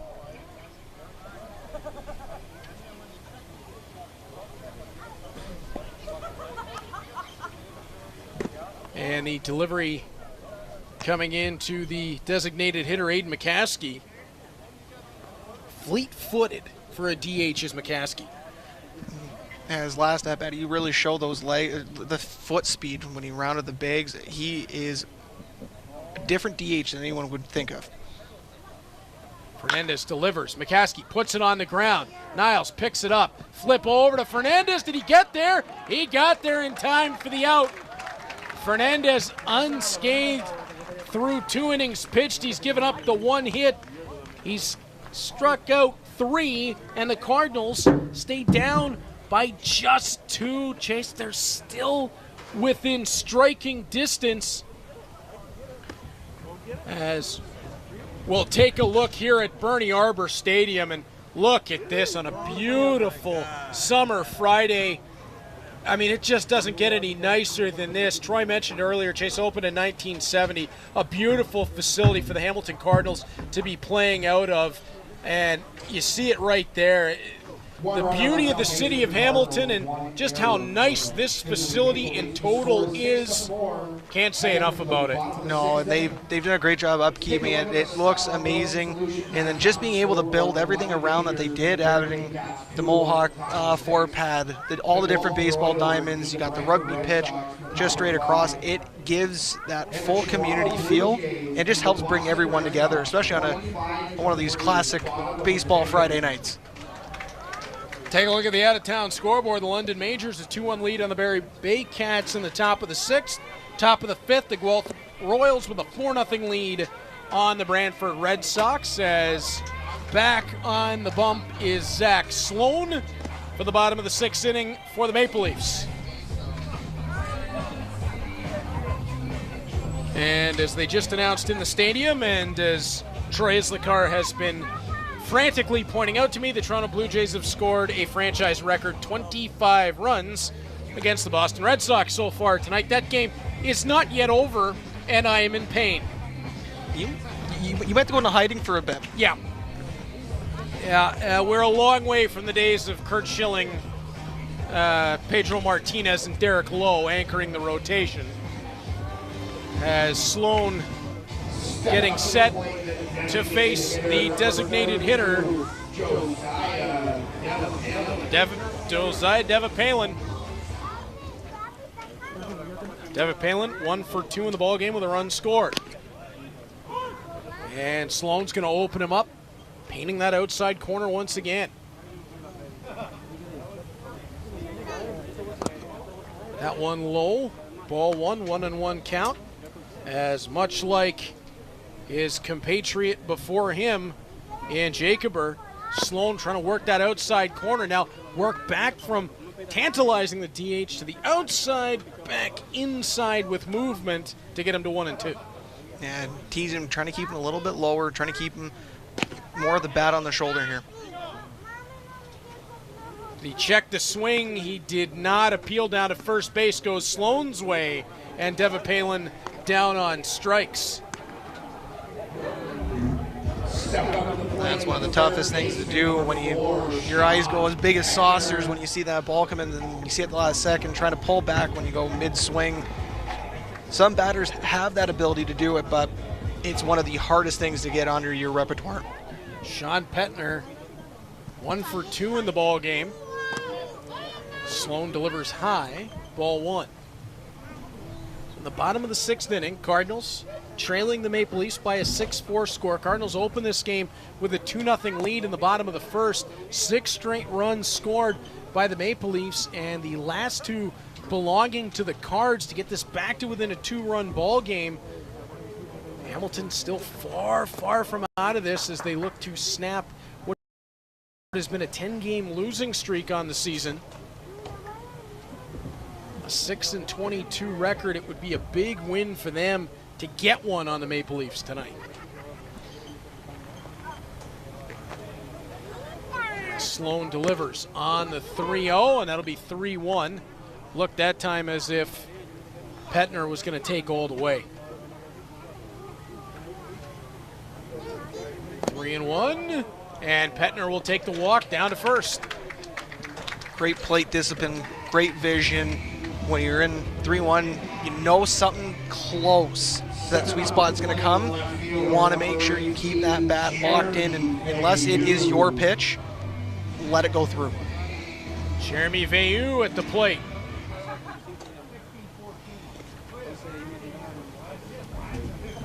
As Sloan will have the long look in. And Veilleux with the pop fly way out foul. If any kids are at the playground that side, they got a lot of souvenirs tonight. Yeah, there's going to be a bunch. No action right now in the Maple Leaf bullpen. There is one over in the Cardinals bullpen. As Sloan looked like he missed his spot that time. 1-1 count. Pettner over on first. The lefty Sloan takes a check. Whoa, Mara just brought that down. If that had gotten by Mara, well, Pettner might still be running. And that's a few times now. Mara's used that hand eye from behind the plate to make sure either a ball or a throw that's gone a little bit either to the left of him or top is corralled and played great defensively. And again, Veilleux working his way into an advantageous position, 2-1.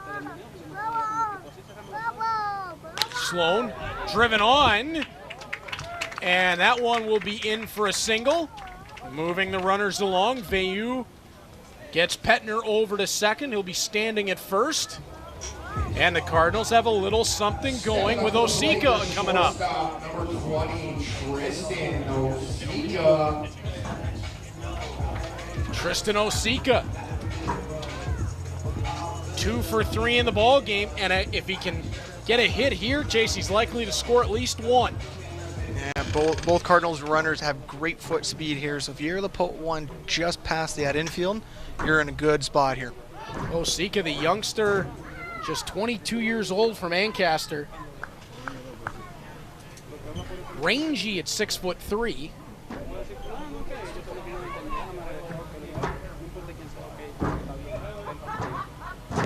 Sloan delivers, and Osika held the swing, but not going to matter. That one's in for a strike.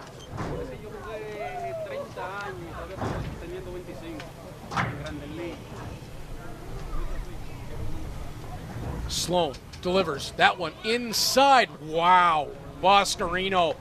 That could have easily been past him. Boscarino does a great job.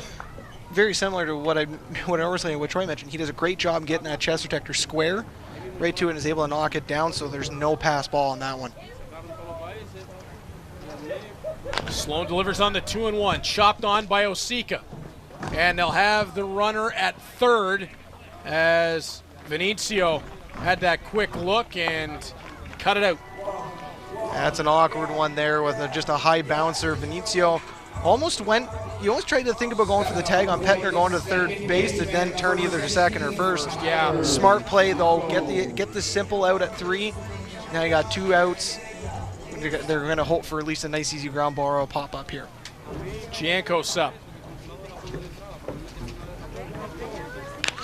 And he'll slap one over towards first, and Mora again, backhand, travels it over to first, and that's the third out of the inning as Mora, boy, those reflexes, those hands from the experience as a back catcher coming into play. We're through 6 innings with the Toronto Maple Leafs holding a 6-4 lead over the Hamilton Cardinals. And we will be back with inning number 7. Can the Cardinals make the comeback? We'll see after this.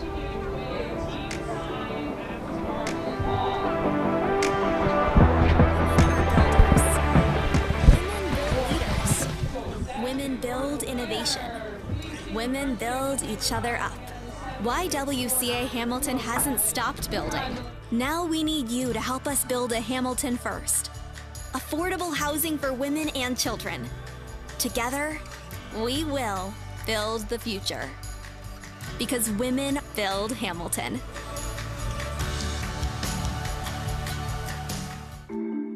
When it comes to drugs, how much freedom is too much for kids? Drugs are out there. Will my teen feel free to say no around other kids? I didn't live drug-free when I was younger. Can I admit that to my kids? Drugs worry me, but how can I feel free to talk about it with my kids? Questions about drugs and kids? Drug-Free Kids Canada.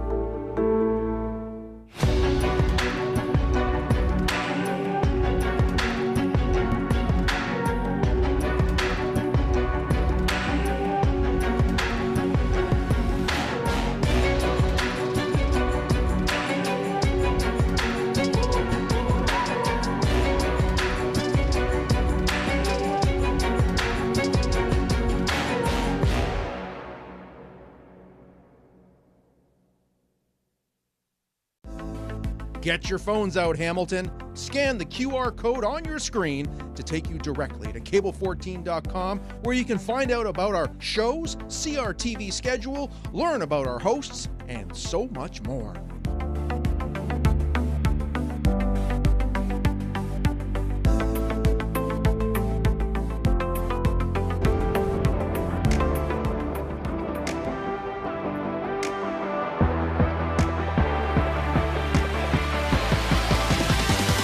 Welcome back inside Bernie Arbor Stadium. Friday night IBL baseball here on Cable 14.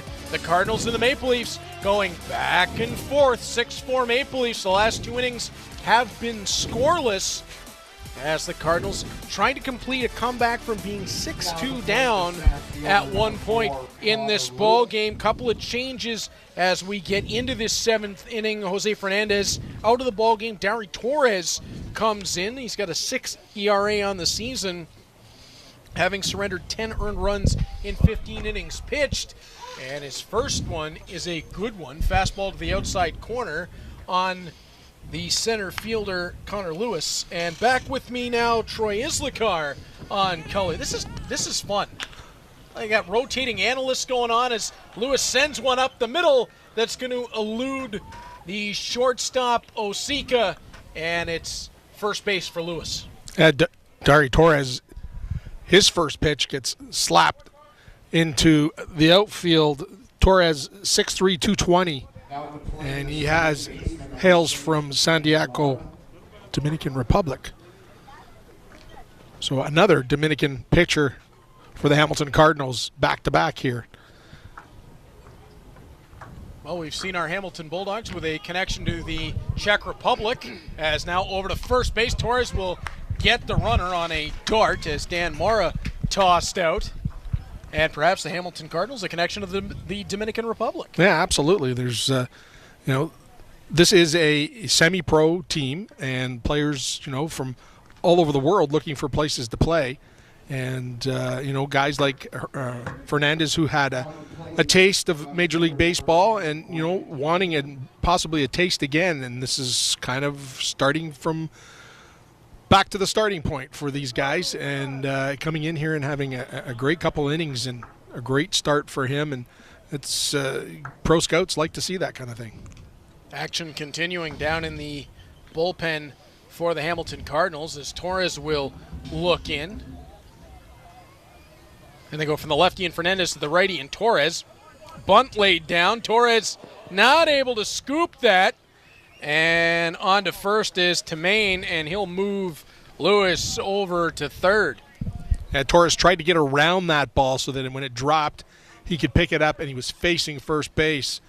And it just died. It didn't go where he thought it was supposed to be going, and couldn't get a handle on that. And now the Toronto Maple Leafs have runners at the corners with nobody out here, one out rather, in this bottom of the seventh inning.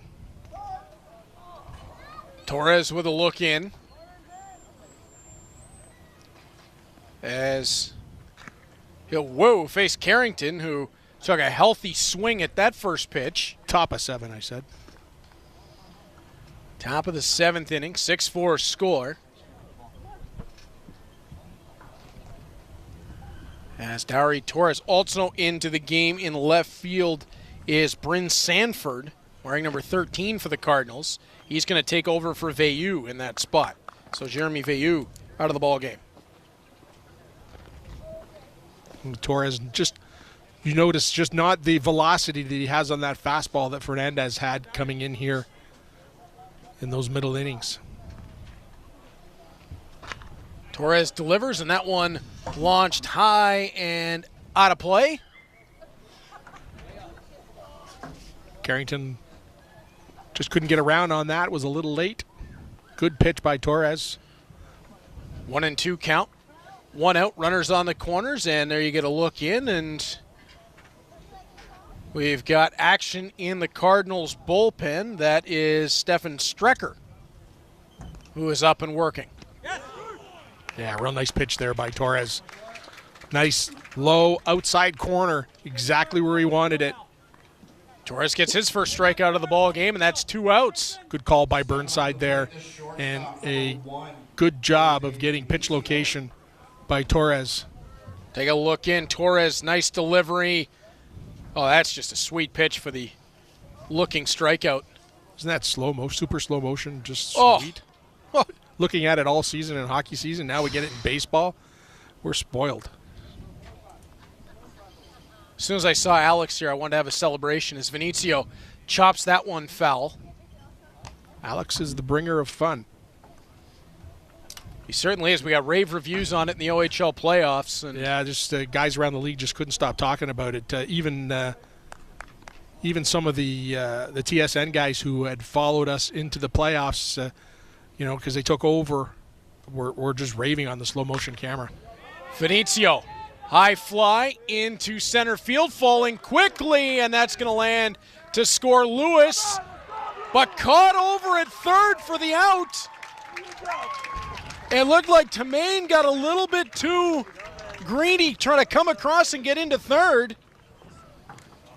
Yeah, Grant Tamain got a little greedy, as you said, and was pushing it up 7-4 here, wanted to get some extra insurance runs, and actually slid a little early.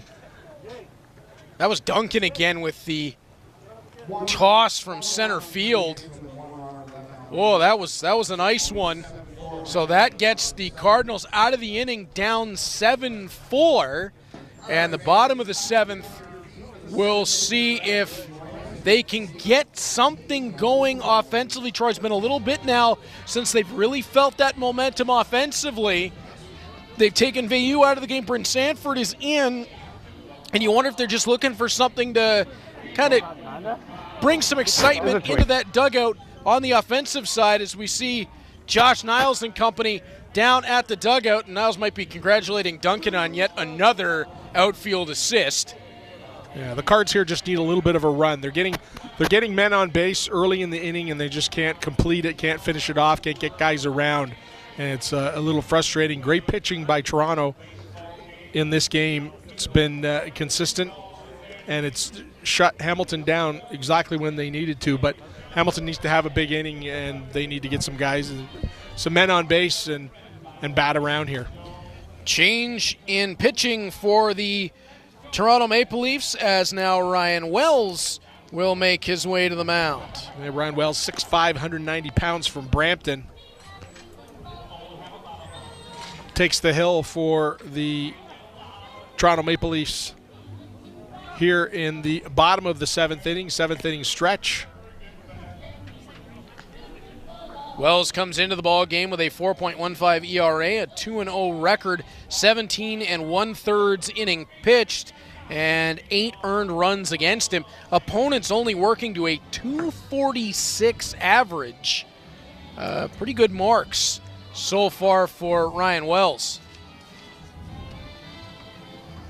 And we've seen it on both sides now, Troy, kind of going back and forth, righty-lefty, and changing up.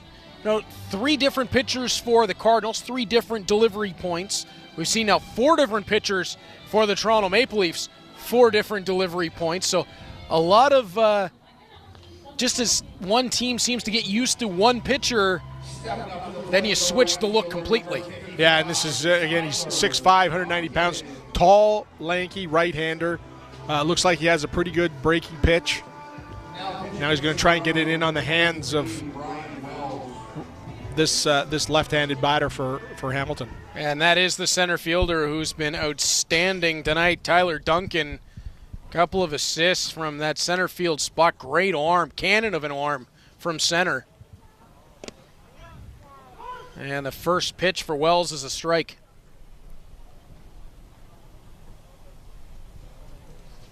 Oh, 0-1 to Duncan. Cardinals trail by 3. Looking to get a little bit of offense rolling here in the bottom of 7. 1-1 the count. And if Tyler Duncan could get it going with the bat, he could be in line for a massive night after what he's done in the outfield. Just masterful work from the Cards center fielder. Yeah, Wells the last 10 games has given up 4 earned runs in 10 1/3 innings. Wells delivers and swinging strike there on Duncan. He has a record of 1-0, picked up a win in those last 10 games.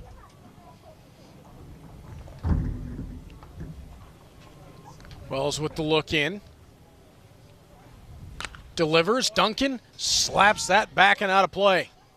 Wells is like a different type pitcher. Takes a little bit longer between pitches.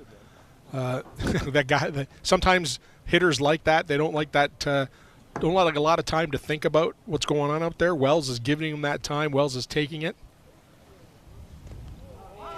And I think he plunked Duncan. Tried to crowd him to the inside. I think he got a little bit away from him. So no outs and a 1-on as Duncan trots down to first, where he'll have a chat with Morrow, who has been outstanding all night long, from moving behind the plate down to the first baseline. And Troy, I think it's safe to say that even as a first baseman, Justin Morrow's probably saved 2 runs for the Toronto Maple Leafs tonight with the hands over at first base. Yeah, that's the benefit of having a guy over there who can play catcher as well. So now Josh Niles.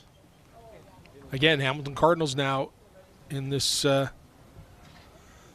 this inning with men on base with none out here. Time to move some guys around. 1-1 the count. Niles having a solid night at the plate. 2 walks, showing off his plate discipline, getting on base. And that's what the Cards need right now. They need runners. As swing and a miss there from Niles, 1-2. That's one of those things, Troy. Big nights at the plate don't always have to be 3 for 4 and 3 RBIs. You walk 3 or 4 times, you're putting yourself in good position. And that one laced over Venizio's head. Josh Niles adds to his night. 2 walks, now a base hit that moves Duncan over to second, and the Cards are first and second with nobody out. Yeah, a little chinker out to that just over the shortstop. Again, getting Hamilton going here, exactly what they need in this bottom half of the inning. Lane Renault stepping in.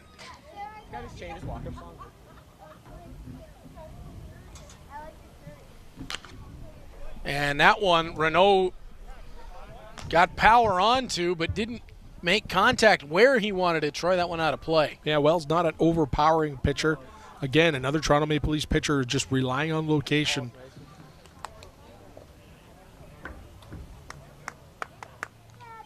They do it so well. That pitch outside from Wells. He's trying to find that outside corner, that same one that's been painted repeatedly tonight. Yeah, and that was the same with Niles, the righty-righty matchup. And again, right here, he's trying to get that outside corner. Delivery from Wells off the end of the bat. Yeah, Renaud knew that the umpire is giving that outside strike. Had to take a whack at that, was a little late. 0 for 3 on the night for Renaud.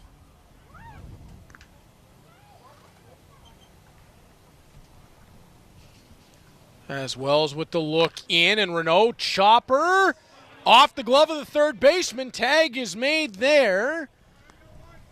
As that one nearly got away from the third baseman, Salazzo, who was able to extend vertical and get one out, lead runner taken away. As Salazzo actually did a pretty decent job of knocking that one down.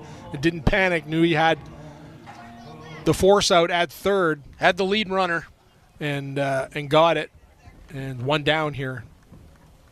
Bottom half of the 7th. The runner still on first and second. Burnside, the catcher, up. First pitch is a strike. Bit of a righty-righty matchup here.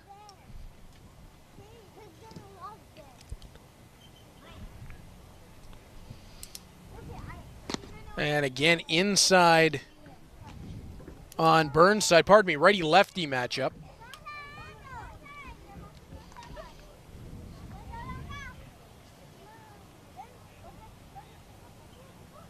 As Wells delivers, and that one into the dirt. That was a change up there that he tried to throw and fool the Cardinal hitter, but he saw that coming, and it was really low. Didn't bite at it.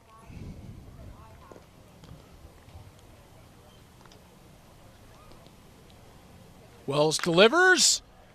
Burnside gets underneath it and sends it just past the seats. Burnside's upset. He knew that was his pitch. He wanted it. That was a fastball grooved right down over the dish, and he knows that was it. He was sitting on that fastball and just didn't get the barrel where he wanted it. 2-2 the count. One away. Runners on first and second for the Cards. That one into the dirt. Chance to get down to third, and on third,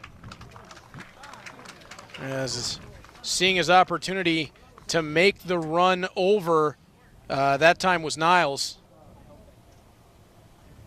And he'll be in now at third base with just one away in the inning, and Burnside, golden opportunity to get this back to a 2-run game. Yeah, that was one there where Boscarino should have just eaten that ball because there was no chance of getting that runner. And if it gets away, that's a run that scores there. And you move another runner into scoring position. Absolutely, in a 7-4 game. Burnside chops that one. And a great handle on the ball by the shortstop, Venizio. Rescues a run for the Toronto Maple Leafs. It's 7-4 as we head towards the top of the 8th inning. Wells gets the job done, keeps the 3-run gap, and the Cardinals still looking for a little bit of offensive momentum. Yeah, beautiful play by the shortstop there, Venizio.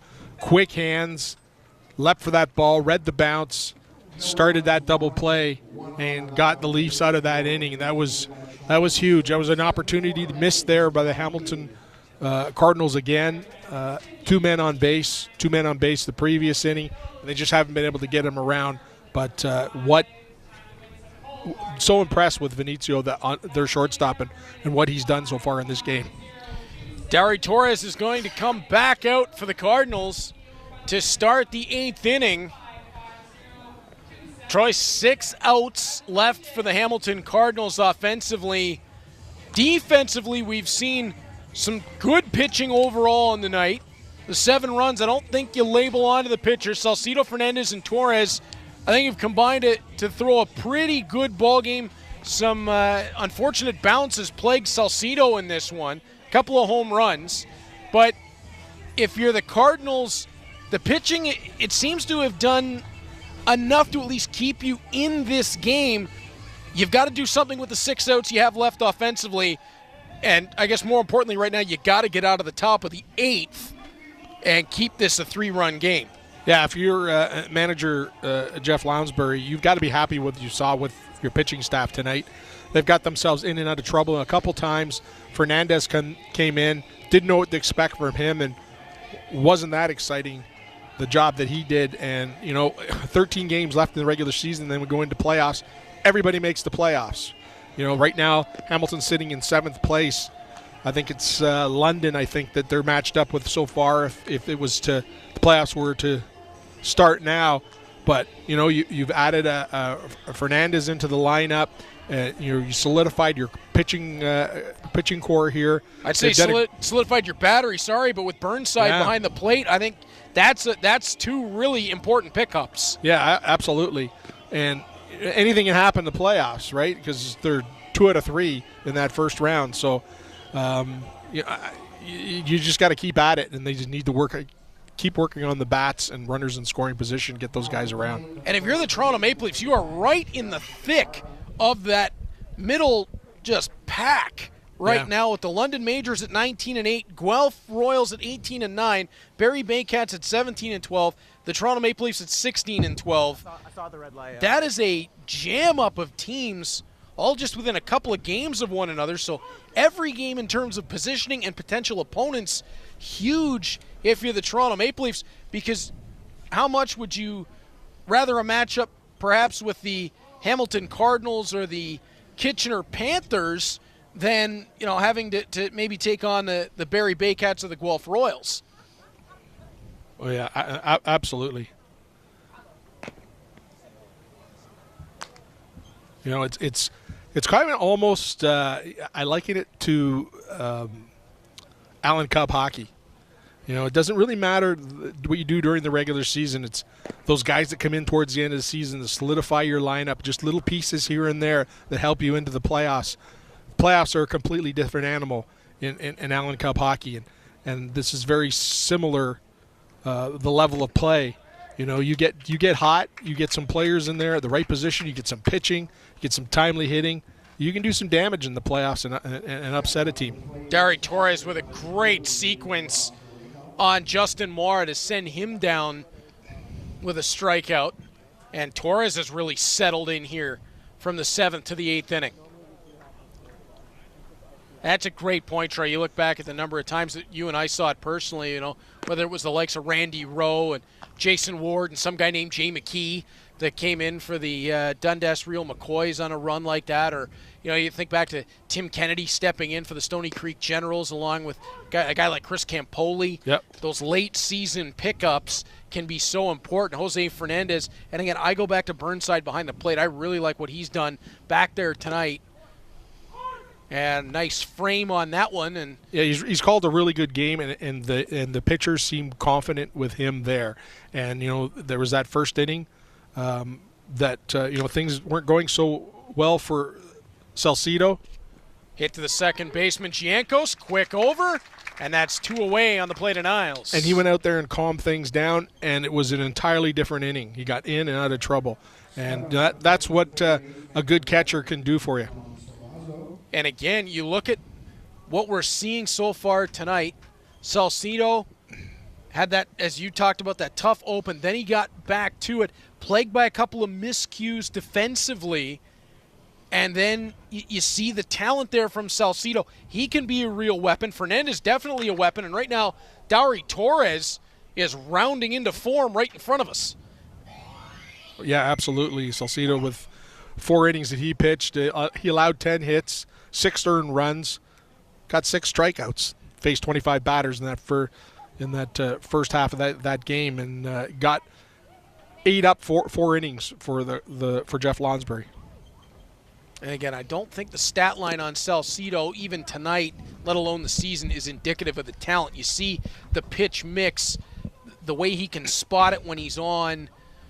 You know, if the Cardinals, not even errors, but just a couple of bad breaks defensively, as this one hit to the shortstop, and that one is going to be the 3rd out of the inning as the quick toss over from the man on the spot that time, as Giancos got 1, and then it was Osika getting that last one to send us to the middle of the 8th inning, still 7-4 for the Toronto Maple Leafs. And this is what we were talking about, what we were alluding to, Troy. 6 outs remaining for the Cardinals. Can you find 3 runs at least in these next 6 outs? Let's take a look at what's coming up for the Hamilton Cardinals here at Bernie Arbor Stadium. And the London Majors will be in July the 24th at 2:05. Then it's the Guelph Royals on July the 31st at 2:05. And on August 5th, the Brantford Red Sox from just up to 4:03 for a 7:35 start on Friday night. And on Sunday, July the 31st, when the Hamilton Cardinals host the Guelph Royals, it will be Stella Building Solution Day. The first 100 fans of the game will receive a free Stella shirt, and the first 100 fans to say Sticky 88 at the gate on the 31st will receive a free ticket courtesy of Stella Building Solutions. That first pitch again at 2:05, and Cable 14 is here for that game against the Brantford Red Sox on August the 5th. Chase is tagging back in. We've got the headset just bouncing around up here in the booth.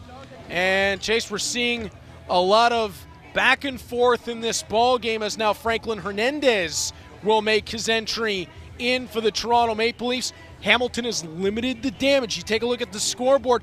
That 1 3-run inning in the 3rd really stands out. But other than that, they've managed to limit the damage as much as possible. 3 out of the last 4 innings scoreless.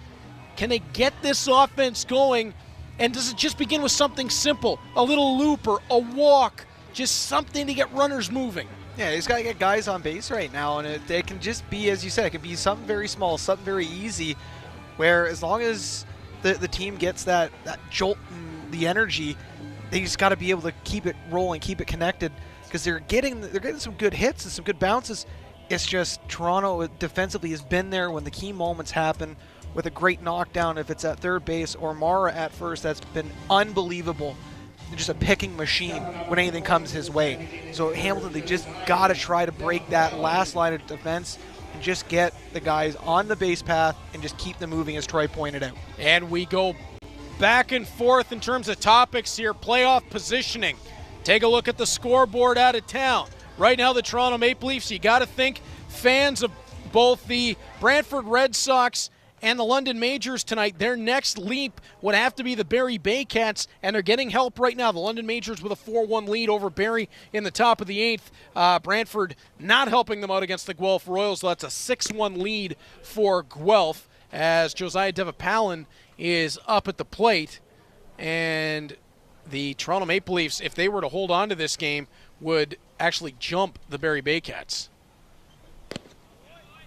As Devapalin takes a look at strike 2, as Franklin Hernandez comes in, and a bit of a difference to the last pitcher that we saw in Wells, Jason, that he's just not taking any time at all. He's delivering quickly, and Devapalin almost got around on that ball as he drills one foul. Yeah, Devapalin's going to protect the plate here, being down 0-2, and Hernandez, he seems to be the pitcher that wants to get into his rhythm and then make everyone play his style of baseball. Franklin Hernandez, this is just his third appearance of the season, working on a 2.57 ERA. He did start one game, came into one other as a reliever.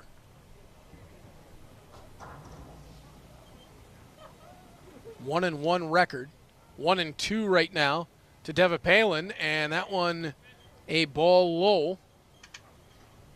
Great job laying off that one as it was just diving at the last second.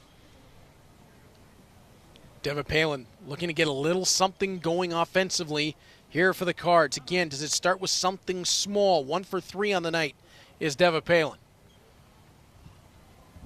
2-2 the count. Nobody out, nobody on. Bottom of the 8th inning.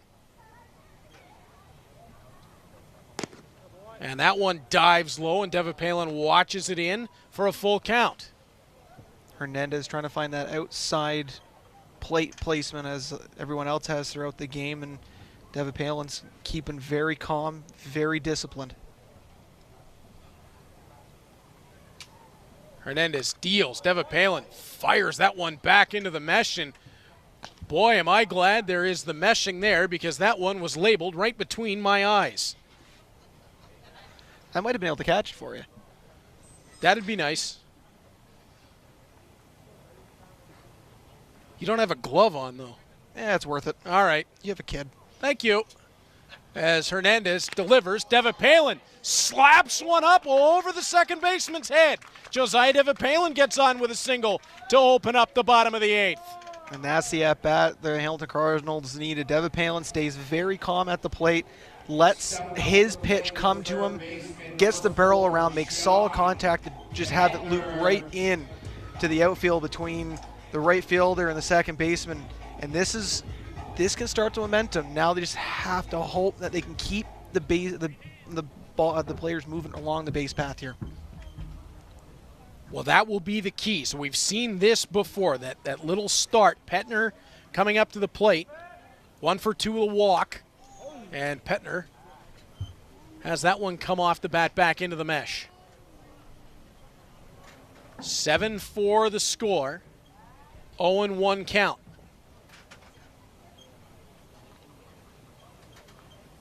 Franklin Hernandez keeping an eye on Devapalin over at first. And that one high and outside will run the count to 1-1. I can't imagine they'd send Devapalin in this spot,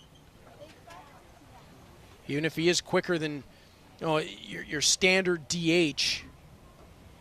Hernandez delivers, and Petner sends that one foul. You got to wonder when a little bit of strategy comes into play. If Petner can get on base here, do you consider a bunt, play a little bit of small ball with the way the Cardinals have had their success tonight? Well, with the foot speed that the Cardinals possess, you can play that small ball. But right now, every time there's been a bunt attempt, it's been able to hit the grass, and it's taken the worst possible bounces. So it's one thing you have to take into account here. 1-2 to Petner. And that one low and inside. Ball 2. Franklin Hernandez entering in the 5th Toronto Maple Leafs pitcher to work in the game tonight.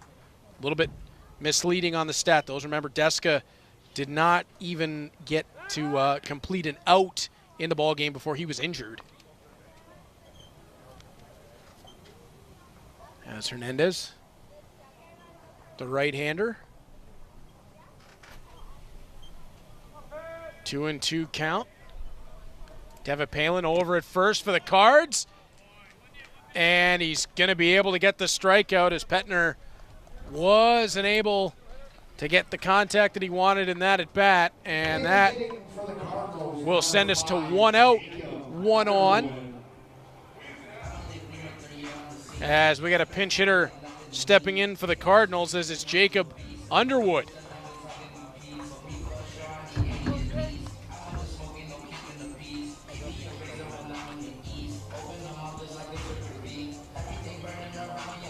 So the Cardinals going to the bench here in a spot where they need a boost. Underwood comes in with 3 RBIs on the season. He's appeared in 14 games. Can he provide a little bit of something here? And Chase, sometimes you just see that from an unlikely source.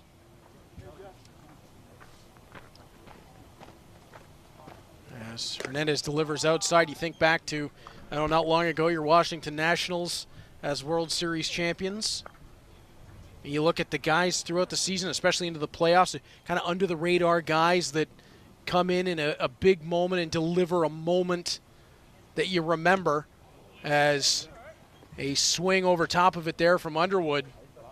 You know, for me personally, I always go back to Dave Roberts with the Curse Breakers.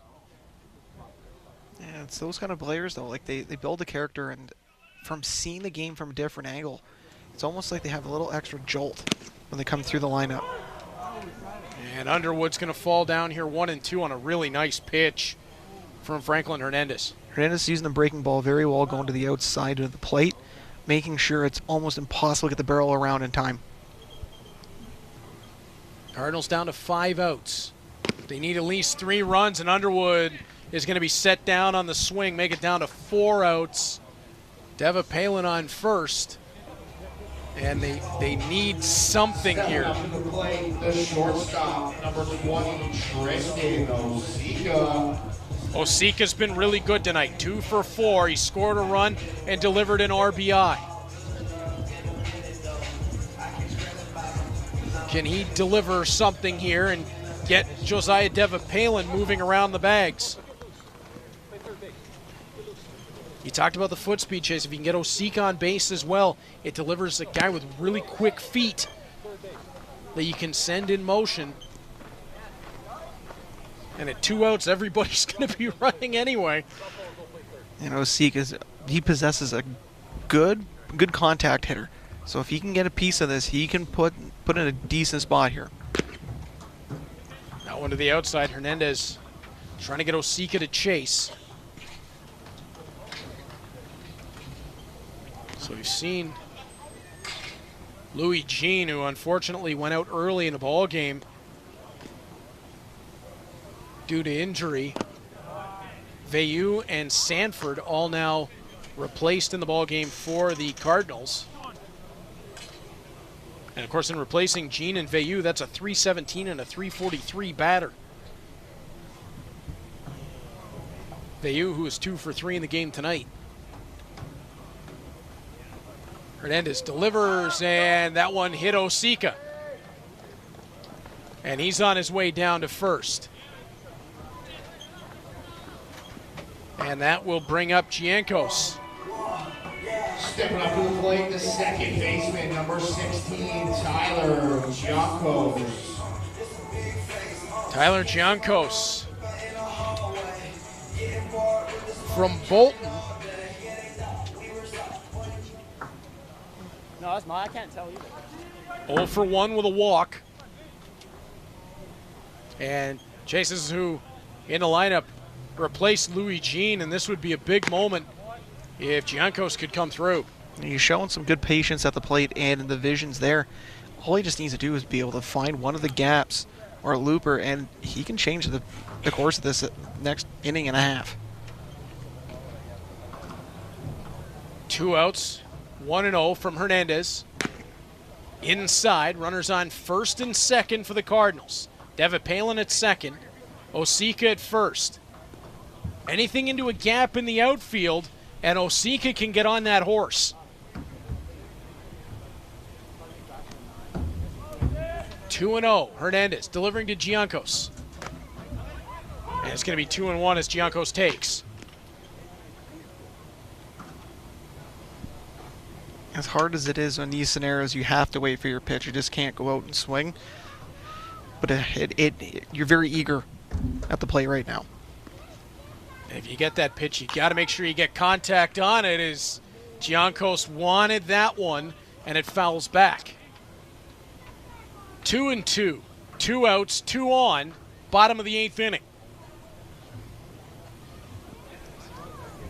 7-4. It feels like this game's so much closer than that.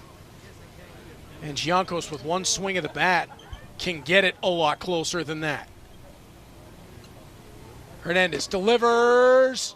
Oh, he got that one on the corner, and Giancos has a word for home plate umpire Mackenzie Wright, who's been giving that corner all night, and that was generous. Great frame job to make sure that even looked close into a strike. So we are through 8 innings of play. We're going to head to the top of the 9th. The Hamilton Cardinals trailing the Toronto Maple Leafs by a 7-4 score here on Friday night IBL Baseball on Cable 14.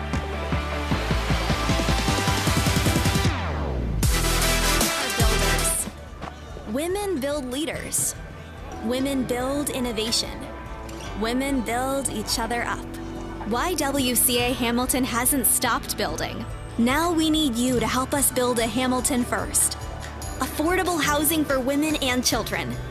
Together, we will build the future. Because women build Hamilton. Alone has never done this before. In a new series, 6 former Alone contestants. This is a redemption for me. Return for the toughest challenge yet. We're getting dropped right in winter. Easy to get hypothermia. Oh, my feet. Easy to get frostbite. Hungry, tired, wet. It just doesn't get any worse. Last 50 frigid days, and they'll collect their share of $500,000. You're not going to fight off the polar bear. It's going to eat you. Alone, Frozen. New series Thursday, August 11th on the History Channel.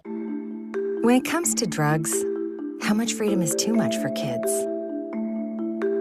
Drugs are out there. Will my teen feel free to say no around other kids? I didn't live drug-free when I was younger. Can I admit that to my kids? Drugs worry me, but how can I feel free to talk about it with my kids? Questions about drugs and kids? Drug-Free Kids Canada. Get your phones out, Hamilton. Scan the QR code on your screen to take you directly to cable14.com, where you can find out about our shows, see our TV schedule, learn about our hosts, and so much more.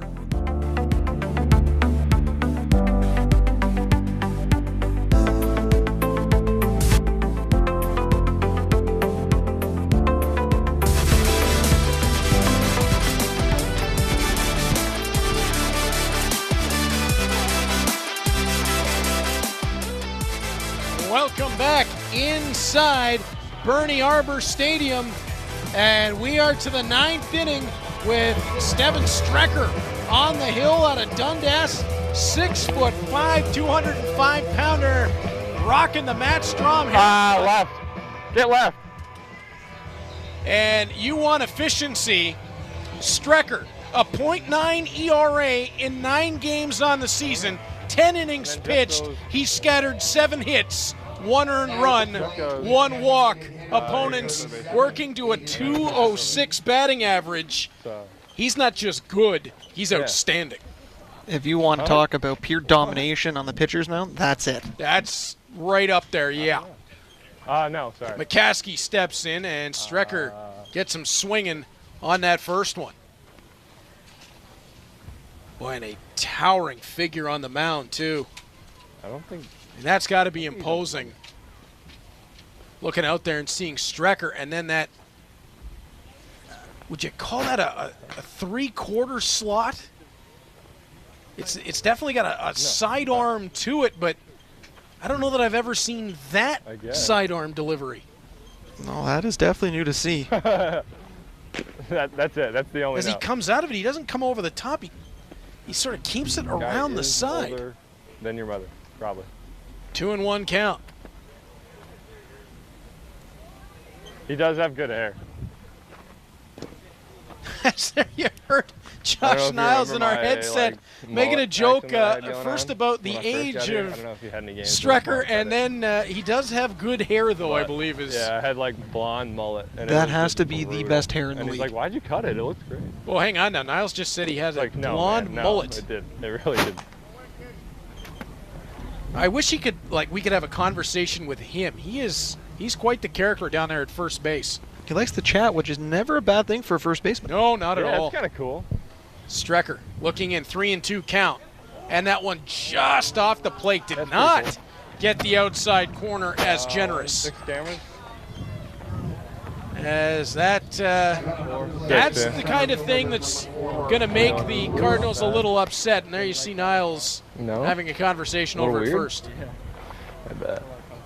I bet. Does this stuff move a lot? Yeah. Josh Niles, who's had a good night for himself. He gets a lot of ground balls. And it's been a heck of a lot of fun to listen to. Strecker delivers. Straight out, Bernie! Straight out, Bernie! Pop fly. Burnside's under it, and he's got it for one away.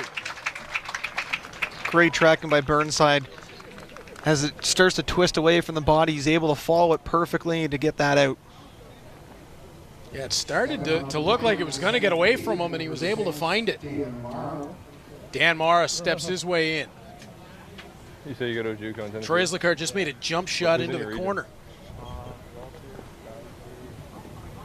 Well, I got to say, it's the first time I've done a Hamilton Cardinals game in a number of years, and I am having a blast up here tonight as Strecker delivers that one high. So glad the Cable 14 has been able to be back here to deliver Friday night IBL baseball. As Strecker delivers on the 1-0, and that'll be 2-0.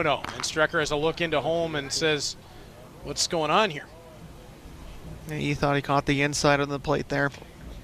Well, that does seem to be the spot where it's been called a strike all night until the last 2 at-bats. That one popped back and out of play off the bat of Dan Mara. 2-1 the count, 1 away.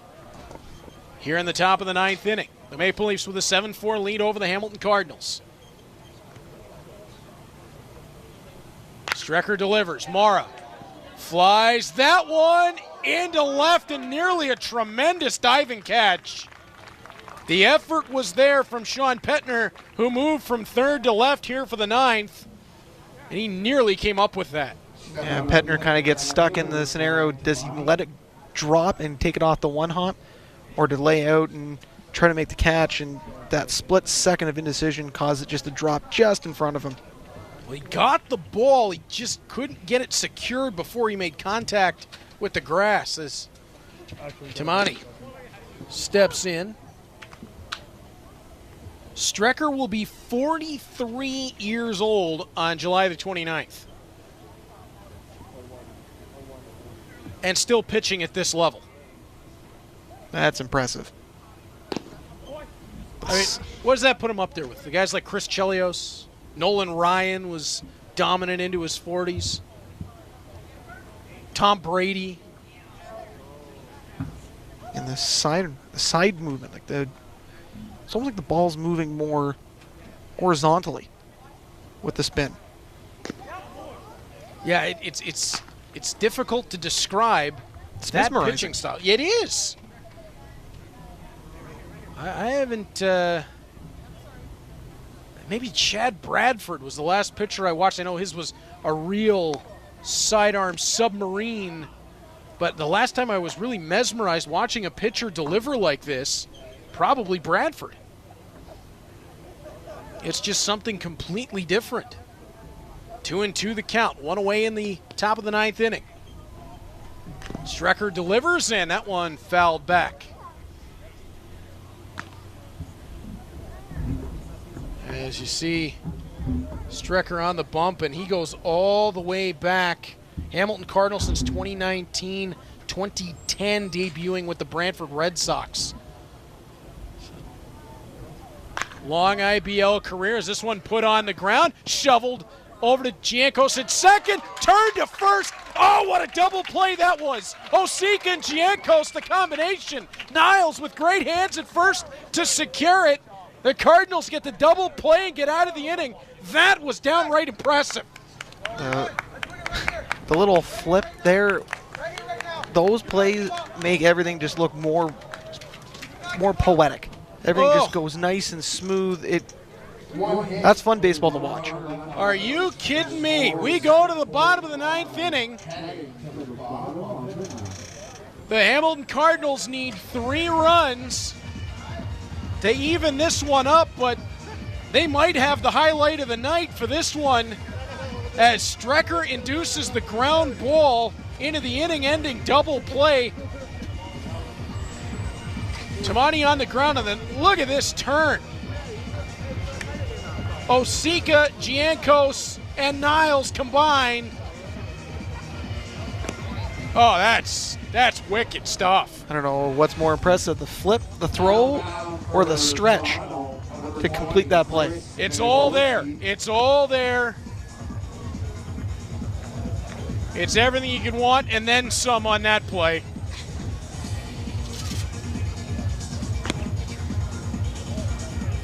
As Chris Nagorski on the hill now for the Toronto Maple Leafs. He'll be the 6th pitcher used in the ball game tonight.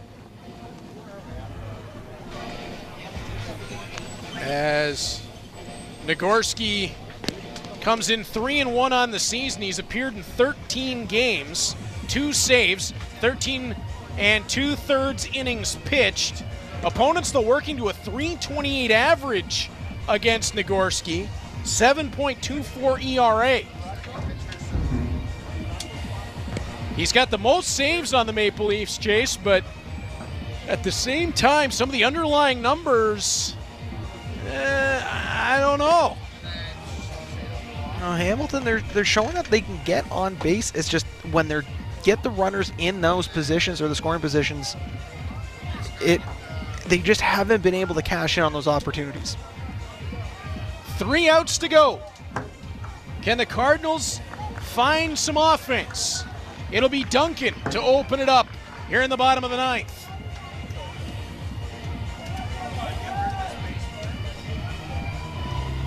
Stepping up to the plate, the center fielder, number 55, and Tyler Duncan. Chase, I know this is the first time you've had the opportunity to call a baseball game, and it's been awesome to be up here and share this with you on a Friday night. Yeah, thank you. It's definitely different than calling hockey. That is definitely for sure. Certainly is. We're having a lot of fun, though, and of course our incredible Cable 14 crew. Cannot say enough about what they've done for us. The looks they've provided tonight, unbelievable. As we open up the bottom of the 9th, 1-0 to Duncan. There's going to be a lot of patient at bats here just to make sure you're not letting that energy, that eagerness get the best of you. Gorski delivers outside a second time. 2-0.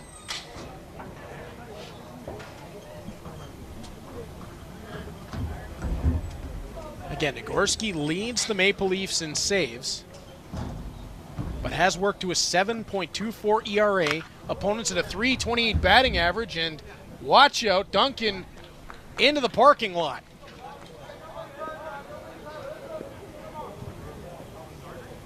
I remember doing a Burlington Twins game some years ago, and a batter hitting his own car on a foul ball, as this one chopped through the second baseman by Duncan, and that's what the Cards needed to open this bottom of the 9th.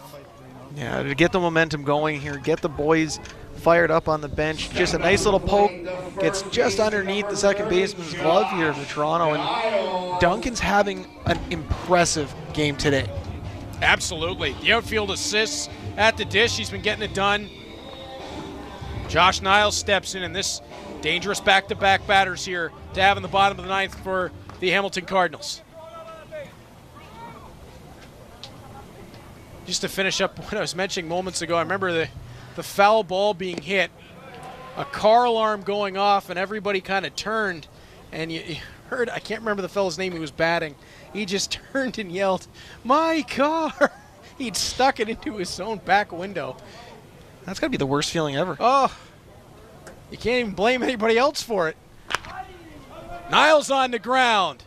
Second base handled by Mara, and that's all they're going to get is the out over at second as Vinicio takes away the lead runner, Duncan. So 1 on, 1 out. And Lane Renault will make his way to the plate. The composure of both of the middle parts of the infield for both Toronto and Hamilton have been very impressive tonight. Mara, Vinicio, Osaka, and Giancos. And Giancos, they're phenomenal. They've been able to turn plays like there's no tomorrow. On the ground again, Renault. Vinicio, how did he handle that down? Demora, and that one misses over to first base. So Renault is on, but Vinicio with, again, the quick hands. We saw him, remember, early on in the ball game, down to a knee and just a quick little flip over to Dan Mara at second. Dan Mara that time missing Justin Mara over at first over his head. And Renault on, but it's down to 2 out. Can Burnside deliver something here on the Cardinals' last out of the game? Nagorski.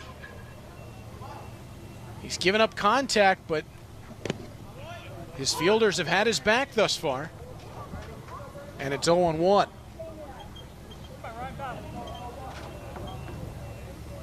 Well, I wouldn't mind this being a first-round playoff series. I got to tell you, these two teams, this is a good matchup right here. Toronto and Hamilton as Burnside puts it on the ground and out of the infield. Runners on first and second with 2 away in the bottom of 9. That's got to feel great for Burnside, be able to get solid contact here and be able to advance the runner to second. I've said it a few times tonight. I really believe that Burnside is going to be a key addition for this Cardinals team down the stretch. His composure behind the plate, and yeah, he shows a little frustration at the plate in his prior appearances, but he keeps coming back, he calms himself down, and he's able to see the pitch a little bit better. Josiah Devapalin, the designated hitter. Takes ball 1 to the inside.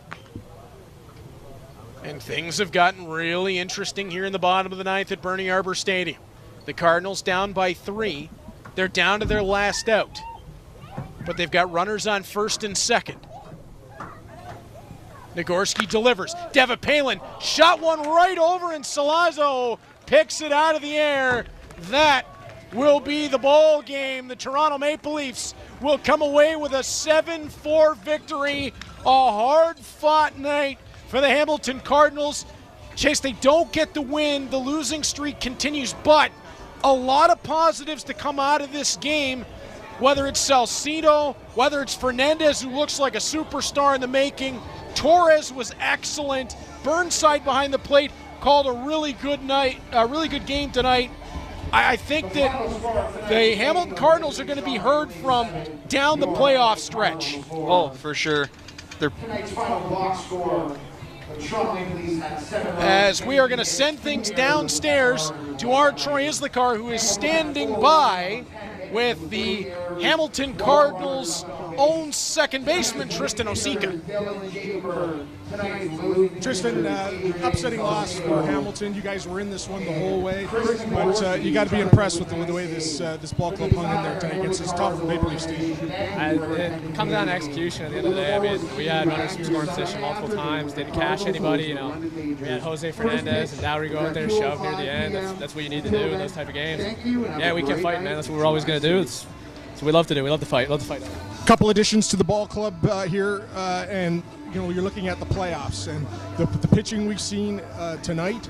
You guys just might be ready for these playoffs. I think with Fernandez, and if Dowry's going to keep looking like that the rest of the year, and then Strack comes in, does what he do, he's a legend.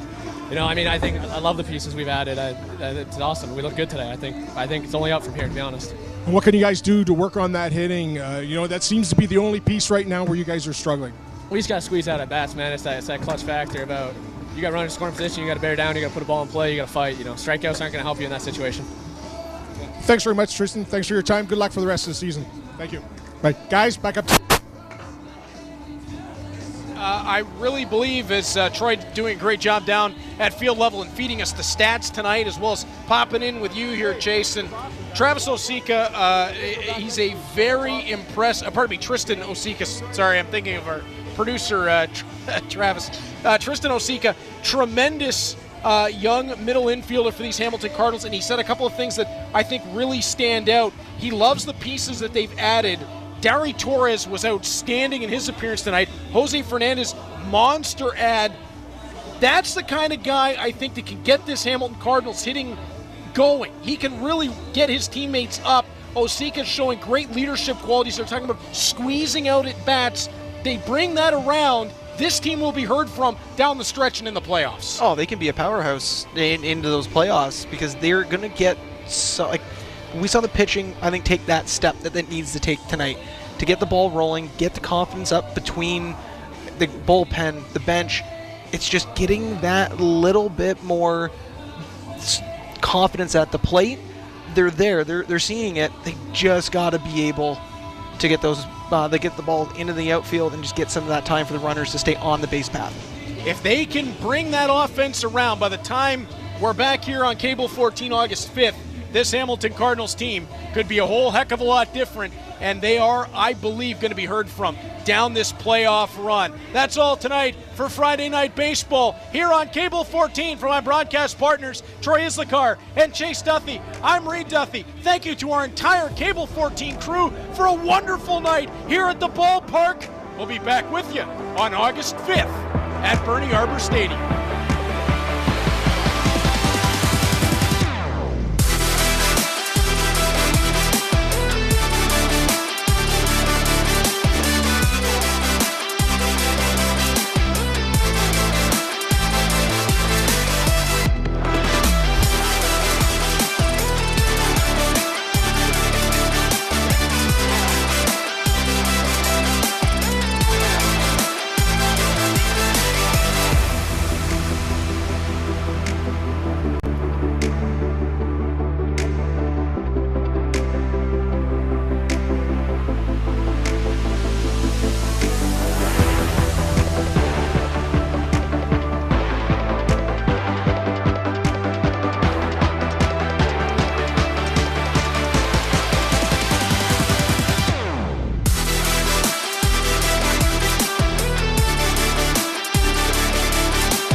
I started playing softball when I was 5 years old.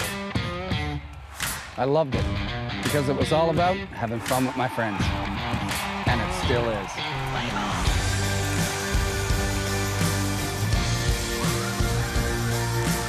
From little kids to adults to seniors, softball is a sport for everyone. Join us.